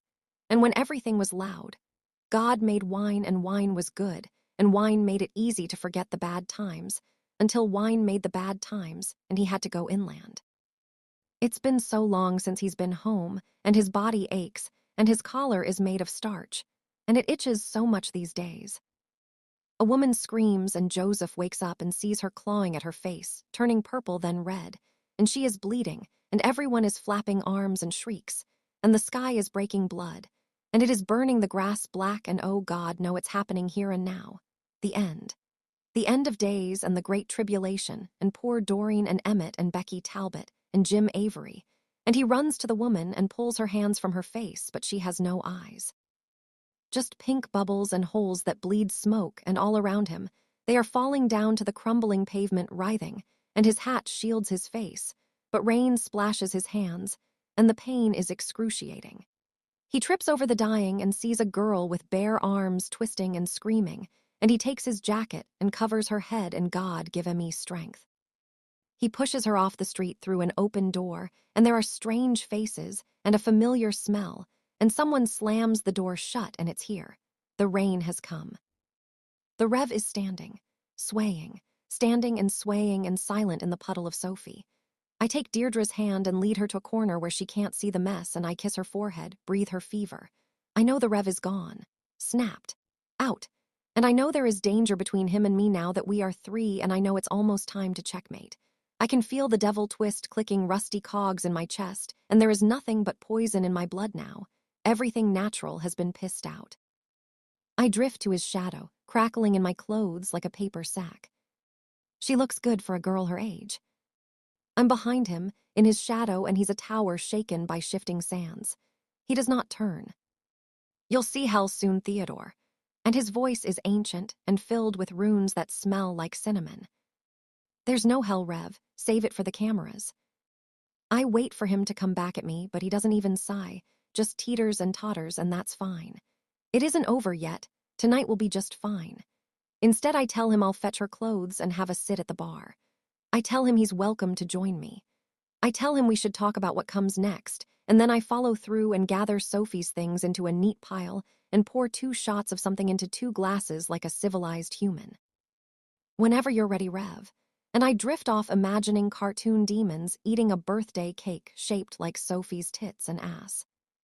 It's coming faster and faster now, the dramatic conclusion, the big reveal, the series finale. But it's not a show, it's life. And I'm not afraid, but I have regrets, and it's sad, but there's nothing I can do. A body in motion does its thing, thermodynamic kicks. This one goes out to the one I love, but I haven't loved anyone in a long time. So it goes. This will be my testimony, my witness, and my shrine. The family plot, the life insurance I never got around to canceling when she left, the subscriptions, the automatic payments, the interest, the unfinished novel, the storage unit filled with brightly colored canvases. My cat, O Ulysses, Eta Kappa Alpha Rho Delta Iota Alpha, Sigma Omicron Upsilon, Eta Tau Alpha Nu, Pi Alpha Nu Tau Alpha, Pi Iota Omicron, Delta Upsilon Sigma Kappa Omicron Lambda, Alpha Pi Omicron, Epsilon Nu Alpha Nu Beta Rho Alpha Chi Omicron. The fragments a man leaves behind, the slices of pie no one wants, all so much nothing. There is a house with a door and a bed and a teapot. There is a yard with a fence and an Adirondack chair. There are books and an easel drooling layers of dried paint and a computer filled with notes and dates and times and terrible poetry. There is a graveyard of Applejack and handles of Jim Beam. There is a compost out back. Pieces of me, pieces left behind for no one to find when there's no one left, and I'll die in this bar, and no one will mourn. I'll take comfort in that at least. Deirdre is tugging my shirt, and my eyes laze over her. Her hair is loose, tangled fires, and I can smell gin on her skin. Her eyes are heavy. Hi. I smile, and she smiles weak and thin, and it's cute, really. Sure. Hi, Deirdre. Have a seat. Have a drink. The Rev's late for our date. He won't mind. Deirdre struggles onto the stool, takes the shot. Her hands are tiny and white and shaking. Thanks. How are you holding up, dear? You okay? She shakes her head, and she looks 12 instead of 16, which is so very wrong. No, I don't think I'm okay. I don't think I can do this anymore. Poor thing. I know it's rough. You're doing fine, you know, considering. I don't tell her that she'll be all right, that we will be all right, or that we'll survive this somehow. She knows better. I have no trouble lying to my food when it has a face, but she knows better. And besides, lying costs calories. I need what strength I have left to make her scream. Yeah, thanks, I guess so. I tell her she makes the end of the world look easy, and she giggles. I wink. I give her the full drunken crocodile and brush a strand of her hair behind her ear as if I'd invented the move. She grins. She flushes. She bites her bottom lip like she's in a movie, and I can't tell if she's playing a character for my benefit. If so, it's flattering, but it has no power. How can I explain what I want from her? How could she possibly understand that anything worthwhile hurts? That nothing worthwhile is ever easy. Tell me again about your boyfriend, I say, and she drowns in herself, which is good. I need to think about the Rev, and thinking is harder now. Thinking is a 6-minute mile. Deirdre is so very young, a rambling digital angel from a virtual heaven, but the Rev and I are strictly radio flyers, and I know his mind. Talking 'bout my generation, we were the youth of a nation once. You were a teacher, though, so you know. Know what? Know what, dear? About stupid teenager stuff. You weren't listening, were you? That's okay. I'm over it anyway. It doesn't matter anymore. Any of it. Bradley's dead, isn't he? Don't know, don't care, baby girl. I'm sorry, but I don't. She looks at her feet, and I don't feel guilty. I think we're gonna die here, Ted. She's trembling, and I am perfectly still. Do you want me? I mean, do you wanna? And I hold up my hand. No, Deirdre, I need you. It's not the same thing. Deirdre slips off the stool and sways, catches her balance and blinks at me. Take what you need then. I don't want to die like this. And her skirt falls to her ankles, and everything is blurred. I came, ears ringing, a liquid giant from the windscrape. I came laden, carrying my klaxon hammer and my bell bleeding brass in the first heat, an ion through the vacuum of deep space. I came from the hole in heaven, from the rift that sucked a man-fish from his womb sphere, and I took form where it was wanting. Heaving, biting, I came a melting pink leviathan screaming lusty fire from the fathomless gray behind the blue on blue, tearing the sweat-slick roaring sunburst of her hair, fleeing Diana and her bow. Whimpering virgin, hurting, hungered by her silk and her honey fur, I came in a thunderclap of now and now in the echo of her tear-sucked glass. In the memory stain and flesh folds, where the tear in her side before its ruin I came. In a cider press, in a caterwaul as the rain beat like fingers on a tin drum, and heralded the rape of the cedars by November's bony breath, and I spit on her face and chewed her flesh, and I watched her eyes swell, as she screamed and everything mortal in me died before I lost consciousness, and that was fine, just fine. I'm naked and hallucinating when the Rev's iron paws pull me from the mess Deirdre, and I'm made of Sophie's clothes. I think he is wearing horns and then his face is close, and it's only the salt and steel gray of his hair twisted into knots. His breath is sour scotch and rot, and his eyes are broken blood vessels and void. He shakes me, and I am made of rubber and loose skin. Debaser, screams spitting into my open mouth, and I know he is insane, cracked, shattered like stained glass. His mind bent as my body he is breaking like kindling, and I have no strength left to fight. The attendant did not strap me in.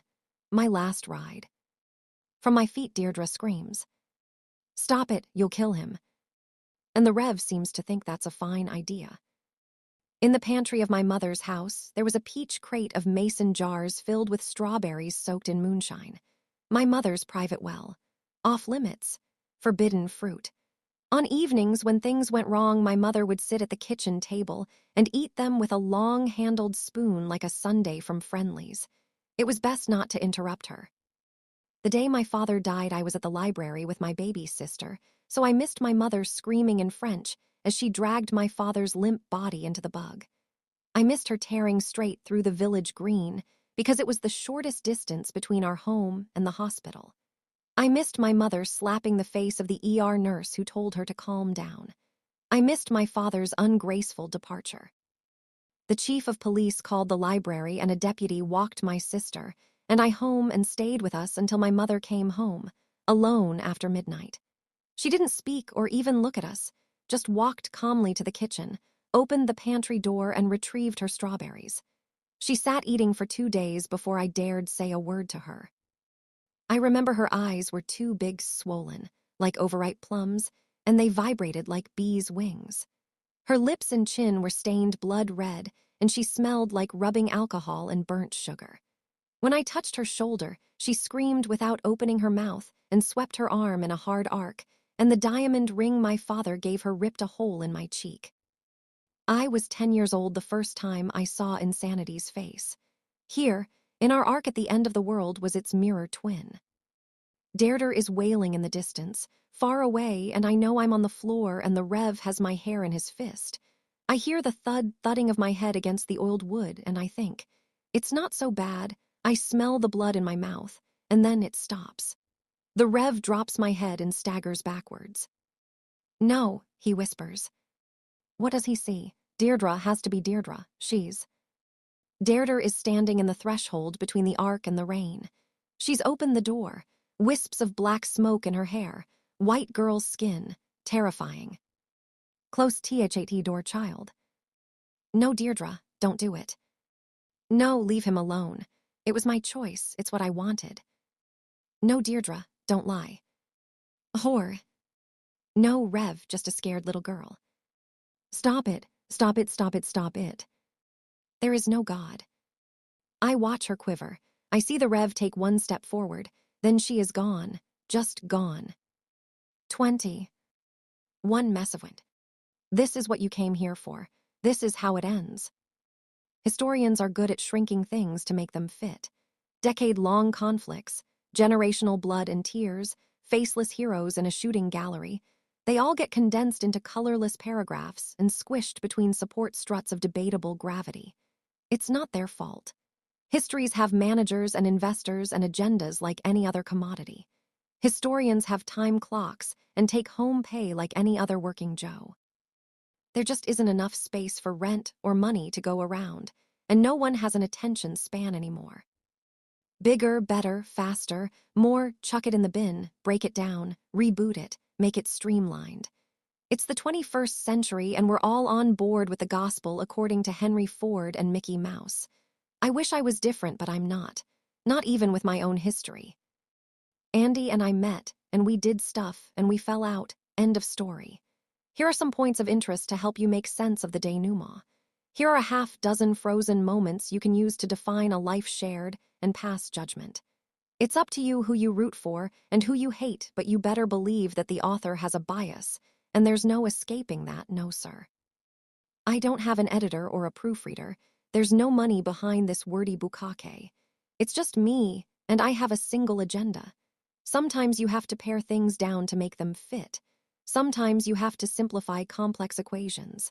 Sometimes you have to lie to make your point. There are only so many hours in a life, and I don't have a master's degree in this kind of memoirist auto-crap. I can't punctuate for shit. I can suck a sentence's dick like a wannabe Faulkner, but that doesn't make my stream of consciousness something you'd want to swim in or wade across. I begin too many sentences with this isn't high art, princess. These are my cliff notes. Just tell the story, Cameron. Sure. I took a long nap in my empty trailer. After the anticlimax of the traffic cone, I had lost my taste for anything that distracted me from premeditated liver failure, so I drank alone in silence and let my mind puddle out around me. I found Paul a new home. He deserved better. I begged money from my father who, in turn, made deposits in my checking account, but never bothered me by calling or knocking on the door. I tore a page from every campy psychodrama I'd ever seen and made hatch marks on the fucking walls. It was unreal. It really was like a low-budget movie version of what happens when she leaves. Look at me, Ma. I'm a fucking Technicolor cliché. I know we talked about the last straw already. I know I said that Andy and I had fought about leaving Maine, and that I'd said no way, that I'd stood up to her with catastrophic effect. I know I gave a vague impression that her leaving was only the last act in a progressively tragic stage play, and that's all true, but there was so much more.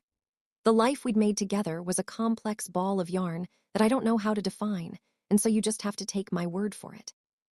I spent weeks unraveling and untangling that monkey's fist. I spent weeks crystallizing my loss into place markers on a blank map. I drank and explored the furry wilderness. I was looking for what comes next for reasons. The miasma of those hazy days was different from the fever dream that inspired me into rehab. I wasn't as lost. It was more thematically homogeneous, if you can dig it. The immediate effect of Andy's exodus had been like riding the sea dragon, an undulating series of gut-lurching swings up and then down again. On the other side, things were more horizontal. My emotional ducks were all in a row and marching forward with terrible purpose towards a completely undiscovered country. I was irrationally angry, and the anger embarrassed me. I felt like an abandoned child, and it was unfair. Andy was unfair. Andy was wrong. Andy was bad. I fantasized unspeakable torments and creative assassinations, and I jerked off a lot but never came. I courted rage and I burned. Eventually, Dad made budget cuts, and my sabbatical came to an end. There wasn't a ceremony of any sort. The funding just dried up one day, and with it so did the well water. It became necessary to activate, so I emerged from my shit cocoon and sniffed around for a job where no one knew anything about me. I was bruised and thin, but I was okay. Replacing every kind and tender emotion with intense hatred had a stabilizing effect on me, and I found that I could function just fine as long as I remained focused on maintenance. I also burned anything with Andy's fingerprints or scent. Literally. I dug a pit in the yard and doused her effigy in 151 and moonshine. Andy never called or wrote or sent word through a third party, which was infuriating at first, but ultimately made moving on easier. We didn't share any assets. The trailer was my father's, and the car was in her name. We didn't have children to fight over. She came from money, and I didn't. She had taken her clothes and whatever tokens she felt connected to when she left, which was a good thing, because I burned everything else and pissed on the ashes for good measure. Her father sent me copies of the photos he'd taken in a manila envelope, with the tacit understanding that I wouldn't argue with the judge's final ruling, which I didn't. Besides not seeing the benefit of extra inning tears, I had already signed all the sterile paperwork while I was away, so there was no need to respond. She vanished. She evaporated. Her contract with the network was not renewed. And I moved on. I really did. It was touch and go for a few months, but eventually the turbulence stopped and I moved freely around the cabin again. I bought some new furniture and cut my hair and found a rhythm. I found an old Washburn 12-string for sale at a garage sale and reminded myself how to play. I made new friends. I even started flirting with the waitresses at work, which felt good, especially when they flirted back. I was still drinking too much, but I managed to remain human when I did, which was a win, and for a while I avoided time travel completely. I put money in the bank. I took in a stray cat. Life goes on. I was only 24 for fuck's sake. I had plenty of time to reinvent myself, and so that's what I decided to do. I wasn't happy, but I wasn't miserable either. I was alone at night, but that was okay. On the flip side of Andy, I became selfish about my privacy, and there's nothing wrong with that either. At all. Summer came and blurred by the way it does when you're a soldier ant in a resort town. I worked ridiculous hours, collected mad overtime. I bought rounds of drinks for coworkers and I danced. I played my guitar and sang off key variants of indie anthems and Manchester pop songs for free beer and polite laughter, and I remembered that I lived in the middle of vacation land. Days off were spent hiking or mentally undressing the summer girls in the park, while I avoided the ducks and tossed smooth stones into the sea. I slept with a cat on my feet at night. I kept busy. You really do start a lot of sentences with I. It's my first-person narrative kitten. I was having a beer between shifts in early October when I saw her again, and for a moment my eyes and brain argued with each other, seeing and not seeing, believing and not believing. My hands had the good sense to set the oversized mug I was holding down on the edge of the bar before they started shaking. It was just a glimpse, blonde hair and feline grace crossing the street indifferent to observation, and then she turned the corner and was gone. Only a handful of heartbeats. That's all it took to unmake me and forget how to breathe. You okay, buddy? Nameless, faceless, stranger voice. Breathe. Yeah, I'm good. Just saw a ghost, that's all. Continue breathing. I finished my beer, paid for it, and followed the contrails with no plan whatsoever. Here are a few sad, universal truths. Some issues remain dormant long after we think they're dead and buried. Some conversations can survive on hold for years. Trauma can hibernate beneath the surface of getting by, and we mistake its silence for resolution because it helps us sleep at night. We know better, but we embrace ignorance. We pretend we're okay when we're not. We lie to ourselves because the alternative is horrible. Welcome to the human race. If Hollywood has taught me anything at all, it's this. Introduce the proper catalyst, and you can bring dinosaurs back from historical oblivion. One look, one flash of corn's silk hair, and months of alcohol-fueled acceptance dissolved in a lens flare. One and I was on the street in pursuit. Primal, ferocious antipathy flooded me, limitless, ancient and endless Promethean rage, eldritch alien god level who summoned Cthulhu. Kind of rage, and it was all hers. In that terrible, concentrate of real-time, everything else evaporated and hatred rushed to fill the void. I can't explain it sufficiently. There aren't words in any human language to illustrate the depths of depraved malignancy that consumed me. I became wrath, and no kind or gentle emotion remained in me. I was truly homicidal. And that's a terrifying place to find yourself. No one sane can bear that kind of darkness. It can't be controlled or directed. It drives you where it wants to go, And the real you, the you that, under normal circumstances, captains the ship, gets chained below deck. The rational Cameron who had loved and still loved Andrea was cut off completely, bound and gagged, suffocated and paralyzed. What took his place was bestial. I remember chanting, not with words, but with circular loops of naked thought. I remember thinking that I didn't want her dead so much as I wanted her to die, which isn't the same thing at all. I wasn't concerned with punishment or with permanence. I just wanted to put my hands on her throat and feel her breathing cease beneath my thumbs. I didn't care about eternity or even tomorrow. I just wanted to watch her bleed out. I wanted to see despair wash across her bloodless, ashen features as her life just slipped away, over and over again inside my skull. It's sick, I know that.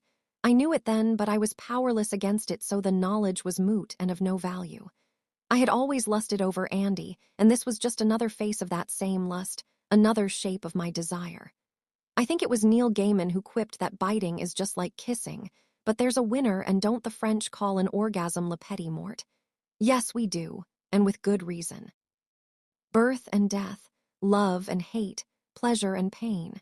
We skate on the edge of a razor blade whenever we touch or taste elemental emotion, and our polarity is far from fixed. It was ugly inside my head that day. It was a Hyde versus Jekyll day, and it was a long time before I could fall asleep without pills.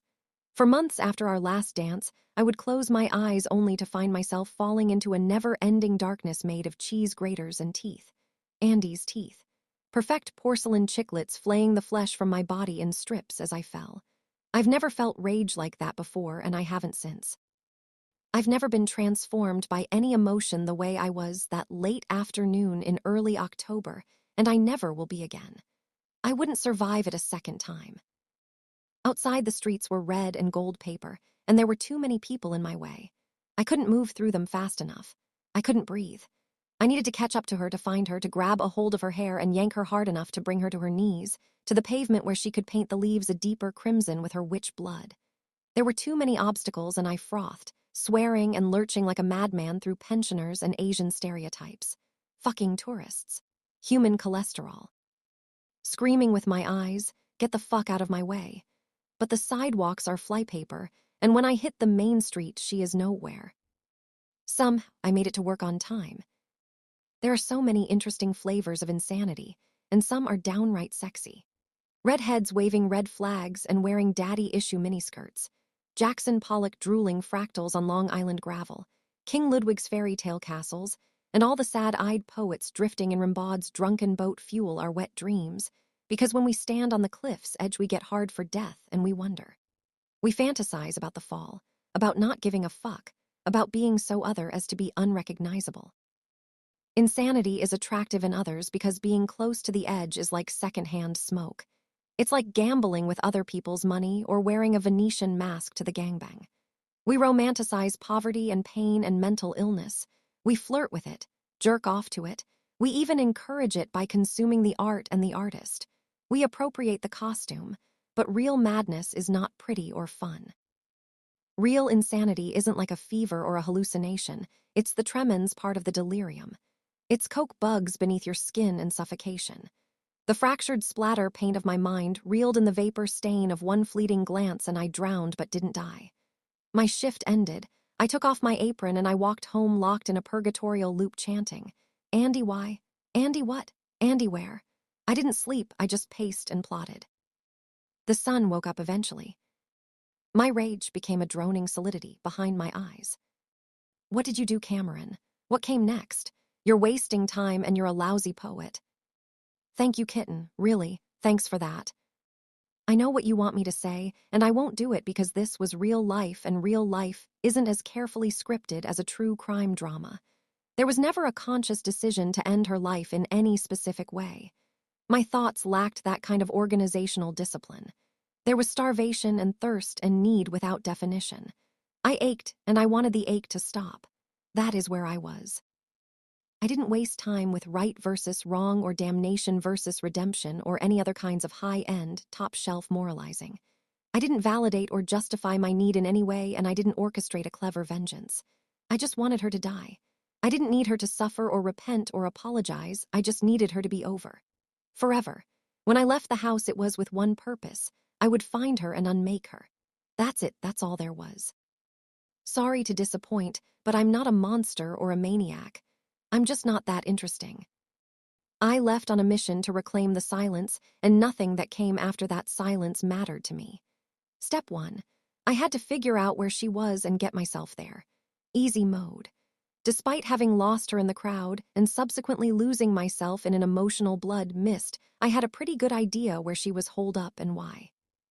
Mom and Dad Robertson still lived here after all, in the same posh house Andy had grown up in on Strawberry Hill, behind the members' only golf course and the waspy white marble boneyard. Hadn't we just had Thanksgiving with them there last year? Hadn't I caused a minor scandal by requesting mayonnaise be served with Mrs. Robertson's rosemary rubbed fingerling potatoes? Of course she'd come home. I should have seen that coming. She may have run off somewhere to vent and break things, to comfort herself with a rebound fuck boy or 3, but eventually she'd have to come home to Mummy and Daddy because Andy would need money and shelter, and the kind of liberal post-temper tantrum forgiveness that is the exclusive property of erudite one-princess families. I could walk and be at their front door in 20 minutes. I could knock on the door or stand in the front yard screaming to be seen and heard and validated. I could pitch a fit, and if that didn't work, I could smash my way in with a hammer or a rock. There wasn't a moat or a gate or prowling dogs guarding the perimeter, and I did own a hammer. Rocks were everywhere, Christ. This island is made of rocks. I could be there, and if she was out and about, I could wait patiently for her to return. If I had to kill Jack and Jill first, I would. That'd be okay. You gotta do what you gotta do, right? You're making that up. Her parents' names weren't. What the fuck do you know? If I want to call them Jack and fucking Jill, what the hell is it to you? They might as well have been JFK and fucking Jackie. Oh, for all it has to do with anything. You're not hearing what matters, kitten. Details don't matter, only the noise, and the need for that noise to stop has any meaning whatsoever. Mr. and Mrs. were less than incidental concerns. I could have cut their throats and used their blood to lube up a slip and slide as a side quest, and still it would have been unimportant in the grand scheme of things. So I put my feet to the street, lit a cigarette, and bounced off. I have strong hands. I'm not a large man by any stretch of imagination, but I can crack a walnut in my fist, so I wasn't concerned that I wasn't packing any kind of heat. How many times had I laced my fingers around her porcelain throat and pantomimed control because it made her come? How many times had my thumbs rolled her eyes back or left violet smudges behind? We never used a safe word because I was safe. So safe. Daddy Mouse liked to play pretend with his pretty pet, and blood is delicious. Bruises are succulent plums. Cameron does what he's told, and he's a good boy with long leash, and this is ecstasy. I thought, I will kiss her and my lips will form a vacuum, and there will be no air left to suck. I thought, her eyes will be so very big.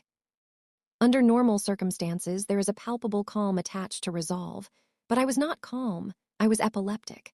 I seized with every single goddamned step. The pavement was too bright, the sky was drunk, and my head was grinding like sugar cubes in an old-fashioned rocks glass. I was sick. My heart couldn't keep time. It wasn't excitement because I wasn't lusting for the kill itself, I was just twitching for the shot glass and a long nap. I'd planned ahead and cleared my schedule. It was the end of the season anyway. October was the ideal time to take a few days off. October fucking begged you to take a powder. It's completely possible that my boss saw something in my eyes she didn't like and wanted me far away. It's possible, but I'm not sure because I don't remember that part of the program. I remember leaving my house with purpose, and then I was outside the bay windows that bulged like a baby seal's eyes, tapping the glass and grinning. It wasn't time travel, it was like teleportation. I folded space. Andy came to the window and frowned. She sighed. I swear to God she had been expecting me. She was gorgeous, and I wondered if she'd seen it go down in a dream. I wondered if my waking dream the night before had reached out to her across the town, and if my packing had beat a cadence into her breathing and the rhythm of her arterial pulse. We used to be so parasitic. I smiled, waved. I could smell her through the glass, and she was silk and honey, so very wet and poisonous, flannel shirt unbuttoned over a tight cotton tee. My mouth formed exaggerated words through the glass. I said, "Can I come in?" and she crossed her arms across her breasts like I was crisp October wind. "Oh, come on, Andy," went my eyes, and I grinned wider cause it's cold out here and I was only being silly. She hesitated, told me to wait there, then nodded and disappeared into the house's shadows. I would have whistled, but I can't. Oh well, I thought, it's all good. Serial killers always whistle while they work, and I'm contrived enough as it is. Andy materialized 3 feet away. Her arms were still crossed, which was fine. I didn't want to see her tits. I didn't want anything to distract me from the business. I didn't like how delicious she looked, how put together and solid. She wasn't vibrating like I was. She wasn't buzzing or humming. She was just standing, frowning and glistening in a nimbus made of morning sun diffused through tree fingers. Her feet were roots, and I was a giddy reed. My rage had concealed itself, temporarily, beneath the same drunkish goof grin I'd always hidden behind when we lived together, and I had a secret. She scanned me and sighed. She uncrossed her arms and dropped her hands into cleverly concealed pockets. "What are you doing here, Cameron? What do you want?" And then, looking over her shoulder, "You shouldn't be here." Which could have meant anything or nothing at all. It was entirely possible that she wasn't alone, but why that would have mattered in the slightest was beyond me. Were her parents waiting in the wings? Did she have a new man? Was she entertaining? I didn't care, and I couldn't see why she would. I knew I was a lot of things to her, many of which were unpleasant and what? Painful. I doubted that. To feel pain, she would have to have a heart capable of loving and feeling regret. And that was not the dragon I'd come to slay. I certainly wasn't a secret. I was a known commodity, and regardless of how I'd been painted or categorized, there was no escaping the reality of me. She couldn't. We were, and no amount of make-believe could undo our branded, spoiled flesh. I shook off her questions and her suggestion. "I saw you were in town. I wanted to talk." I shrugged, played it off legit. "Say a proper see you later, I guess. It's not like we had any sort of closure." That's one hell of a word, isn't it? Closure. It's so clinical and mature sounding, as if we were adults with unresolved business negotiations to discuss and not symbiotic children frozen in an arrested state of development. As if what had been torn could be patched, mended, and resold. Can't unring a bell, Andrea. Can't reforge the elven blade. She closed her eyes and stood still for a long time. When she opened them, I was still there, and she sighed again. "Still here." "Cam, I don't." I took a couple of steps towards her, and she stiffened. "It's okay, Andy. I'm not going to cry or beg or get sloppy. I'm not gonna yell. Let's just take a walk or a drive. Fuck it, let's take a hike and just say inoffensive things to each other for a little bit. Then I'll fuck off and we can say that we parted amicably. It'd be nice if the last words I had to say to you were nice. What do you say?" Andy was never stupid, but she always underestimated me. That used to hurt me, but not anymore, not in that now. Andy's unconscious disdain was convenient for once, and I was glad for it because she shrugged and said, "Sure, Cam, why not write? Let me pee and grab my keys." She turned back towards the house and I nodded. "Take your time," I said, but she didn't take long at all. Play-by-plays are boring to read and exhausting to write. Nobody really watches porn for the plot. That's a myth. Nobody eats a bacon double cheeseburger because they really like the buns. That's either pretension make-believing that the brain is mightier than the balls, or the desperate plea of a pussy whose girlfriend only likes it with the lights out. Whatever role-play kink you're into loses its power once the fucking begins, which is why there isn't a dedicated Pulitzer category for smut. Our needs are served by the kinetic moment, not the stage dressing. And if that sounds like a great excuse not to flesh out the narration, it's because it is. I hate incidentals, and the car ride doesn't matter. The small talk was bullshit. Her awkward stretches of silence and my almost manic giddiness isn't foreshadowing, because you know what's coming, and what's coming is this. She picked the Sargent Mountain hike because it was short and vertical enough to keep us busy with our hands and our breathing. In her mind, it was a power move. How do I know that? Because I knew her. I didn't care. It didn't matter where we went because the end game was always going to be mine. She drove, I rode, she parked, and we ran across the road to where the trailhead kissed RT. 102. We went up. October is a queen with 100 heads, all of them sexy, all of them dying. That's the gospel I began this liturgy with, and it's still true however many words later. I have an abundance of frayed bits of string tied to my fingers, but I'm optimistic. I think once I've spit this out, I can retrace my steps and pick up where I left off. I can resume living. That's the plan anyway. That's always been the plan: purge, satisfy the ghost, and set her me free. Like an exorcism or an angel gets her wings, a metaphysical lobotomy memory spike up the fucking nose. I just want to be numb again. I want to wake up to nothing. I want to move on from this static, and if there are moments when I'm sad, that'll be okay because it's normal to be sad when you lose someone you love. There's no shame in tears. There's nothing wrong with missing your wife, Cameron. You do go ahead and do that. Once she shuts up, methinks I will, because October is the antithesis of spring. If spring is a newborn, then October is a painted corpse that blooms in its decay. It isn't a death, it's a what comes after, and it's beautiful. One last suggestive slow dance before all the saints retreat. One last passionate kiss before time freezes you where you stand. Sergeant Mountain was calico and patchwork, like a quilt stitched with golden thread and the smell of wet earth. There weren't any pilgrims on the path, no witnesses beneath the harvest paper cutouts or in the needle beds. Just us, two crazy kids on a late fall hike, smoking and steaming and breathing in the sugary rot. She even talked to me once her blood warmed up a bit. This house, my head, this season reeks of nostalgia, and I have so many pasts to revisit. So many younger versions of myself to consider and paw through. So many conversations set to the music we listened to when whatever happened was happening. And now we alternate between cringes and grins because we aren't that person anymore. That person is dying, fatting, decaying like autumn leaves underfoot, but not yet gone, not completely. Nostalgia just means we're holding on to something for some reason. Christ, there are always reasons. I think that memories are gods we keep alive with our worship, but every year we become less devoted, less fanatic, until one day we really do forget and the idol vanishes. I think sometimes we get so damned angry at God that we speed up the process.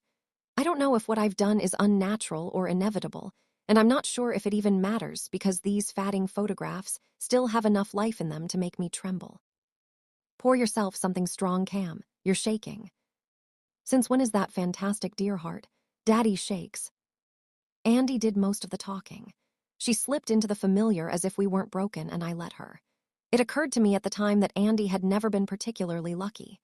Fortunate, yes, but only because she was determined and came preloaded with designer jeans and a fat line of credit. If anything, I think Andy was always a tragic figure, cosmically screwed and repeatedly thrust into whatever the antonym of serendipity is. It wasn't a flaw, more like a joke, or maybe it was the universe's way of balancing her account. I'm not sure. Her thirst, her need to Bugs Bunny her world to control, was her heroine's flaw. Even when she succeeded, which was often, there were always consequences. Genie in a bottle consequences. I was a consequence. This mess we were in was a direct consequence of her inability to accept anything less than an imagined perfection. Backfires were inevitable. She had blind spots. Which was thrilling. The longer we walked and climbed, the more armor she shed, the sloppier she became. She wasn't watching me or feeling for my emotional pulse. She wasn't questioning my motives or plotting her exit points. She relaxed. I did not. I let her talk. I gave no signs. I waited for her to roll over and expose her belly. She talked about us as if she were a war hero at a high school graduation. She reminisced, made jokes. She even started onto tenderness. She was almost apologetic. By the time we'd reached the summit of the almost mountain, she was completely lost in the warm fuzzies of one-time lovers drawn together by chance. It was like a Hallmark home for the holidays TV extravaganza. This was the scene. The ledge we rested on was no more than 6 feet deep, cold granite splattered with orange and pale green lichen. We sat with our backs to a natural shelf of glacier-smooth rock that marked the highest point of the mountain. We were above the tree line, and our view of the bay was framed on the bottom by the tips of ancient pines that clung to the mountain's irregular sides below us. There were no clouds above us. The sun was a milky coin. The breeze, which was cold and smelled like salt, came up the rock face we'd climbed and circled the ledge like a racetrack, whipping our hair. It droned in our red ears and made our eyes leak at the corners. We sat with our feet stretched out to the edge that fell straight down before striking a dramatic perpendicular on a crowded plateau 6 or 7 stories below. There were wild blueberry bushes and juniper bushes tangled together beneath the tree skirts down there. There were naked birches with skeletal white trunks like ribs between the firs. Across the tree tops at eye level was the black and green blue of the mainland, just across the slate-gray waters of Frenchman's Bay. There were pin-pricks of color that must have been buoys, but we saw no boats. Catching our breath there on the eastern edge of the mountain's summit, it was easy to believe that we were the last humans left. Or the first. An apocalyptic Adam and Eve on the edge of winter. It was a good place to end. Andy coughed into a chuckle. "What the hell are we doing here, Cam?" I didn't answer. I was looking at the uneven edge before the drop. It looked sharp. It must have been a rhetorical question because she didn't wait for an answer. "I still love you, you know." I raised an eyebrow, eyes still locked on where the blotchy stone became oblivion. "Oh," I said, and she repeated it in her head-petting voice. I gave her a weak smile and unzipped my coat. I had my leather-wrapped flask in an inside pocket filled with strawberry moonshine. I took a swig and offered it to Andy, but she shook her head and I shrugged, lit a cigarette. My throat burned. She sighed. "You drink too much, Mousie," and I nodded. "Indeed, miss." "I heard you went to rehab. I thought maybe you'd kicked the habit." I laughed a little, dragged on my cigarette. "Nah, just took a little vacation. Met a nice girl, you would have hated her. Did some thinking, that's all." She just nodded and pulled her knees up to her chest. I was waiting for a divine signal of some sort. The cold was driving through me now that we weren't moving, and I clenched and unclenched my hands to keep the blood moving. Andy was quiet, and I wondered if she was waiting for me to say or do something. It wasn't like her to give me a turn. Experience told me that she was revising something in her head, and that if I was patient, she'd eventually settle on a delivery. I finished my cigarette, took another deep pull of the shine, and turned to face her. She smiled at me. She looked too young. She looked vulnerable, and I had to remind myself how much I hated her beauty, her sociopathic indifference, her immovable, inhuman nature. I stared into her and imagined her naked. I closed my eyes and listened for the thrum of her alien heart beneath the wind moan. I clenched and unclenched my fists. She scooted her butt closer to me. "You look good, Cam. Regardless, I'm glad we did this." She paused, licked the tip of her nose like a cat. "I only came home because my parents begged me. I'm not staying. I'm going back to Boston the day after tomorrow. Try to start something there, I guess." She made a face, waited for me to comment. I didn't. "Listen, Cam, it's not like we can go back in time. I'm sorry. I don't know if you care, but I am." And then she did something insane, which was the alarm clock I'd been waiting for. It still surprised the hell out of me. She leaned in and kissed my lips. Firmly, no tongue but with pressure.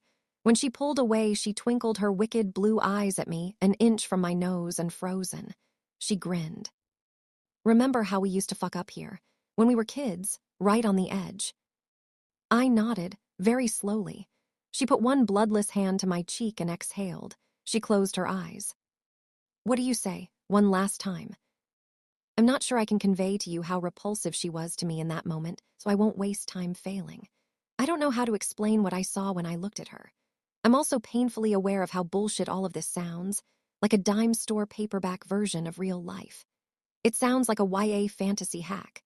The kind of artificial melodrama meets PG porn that tweenage girls gush over when they're not playing Minecraft or drawing unicorns in their math books.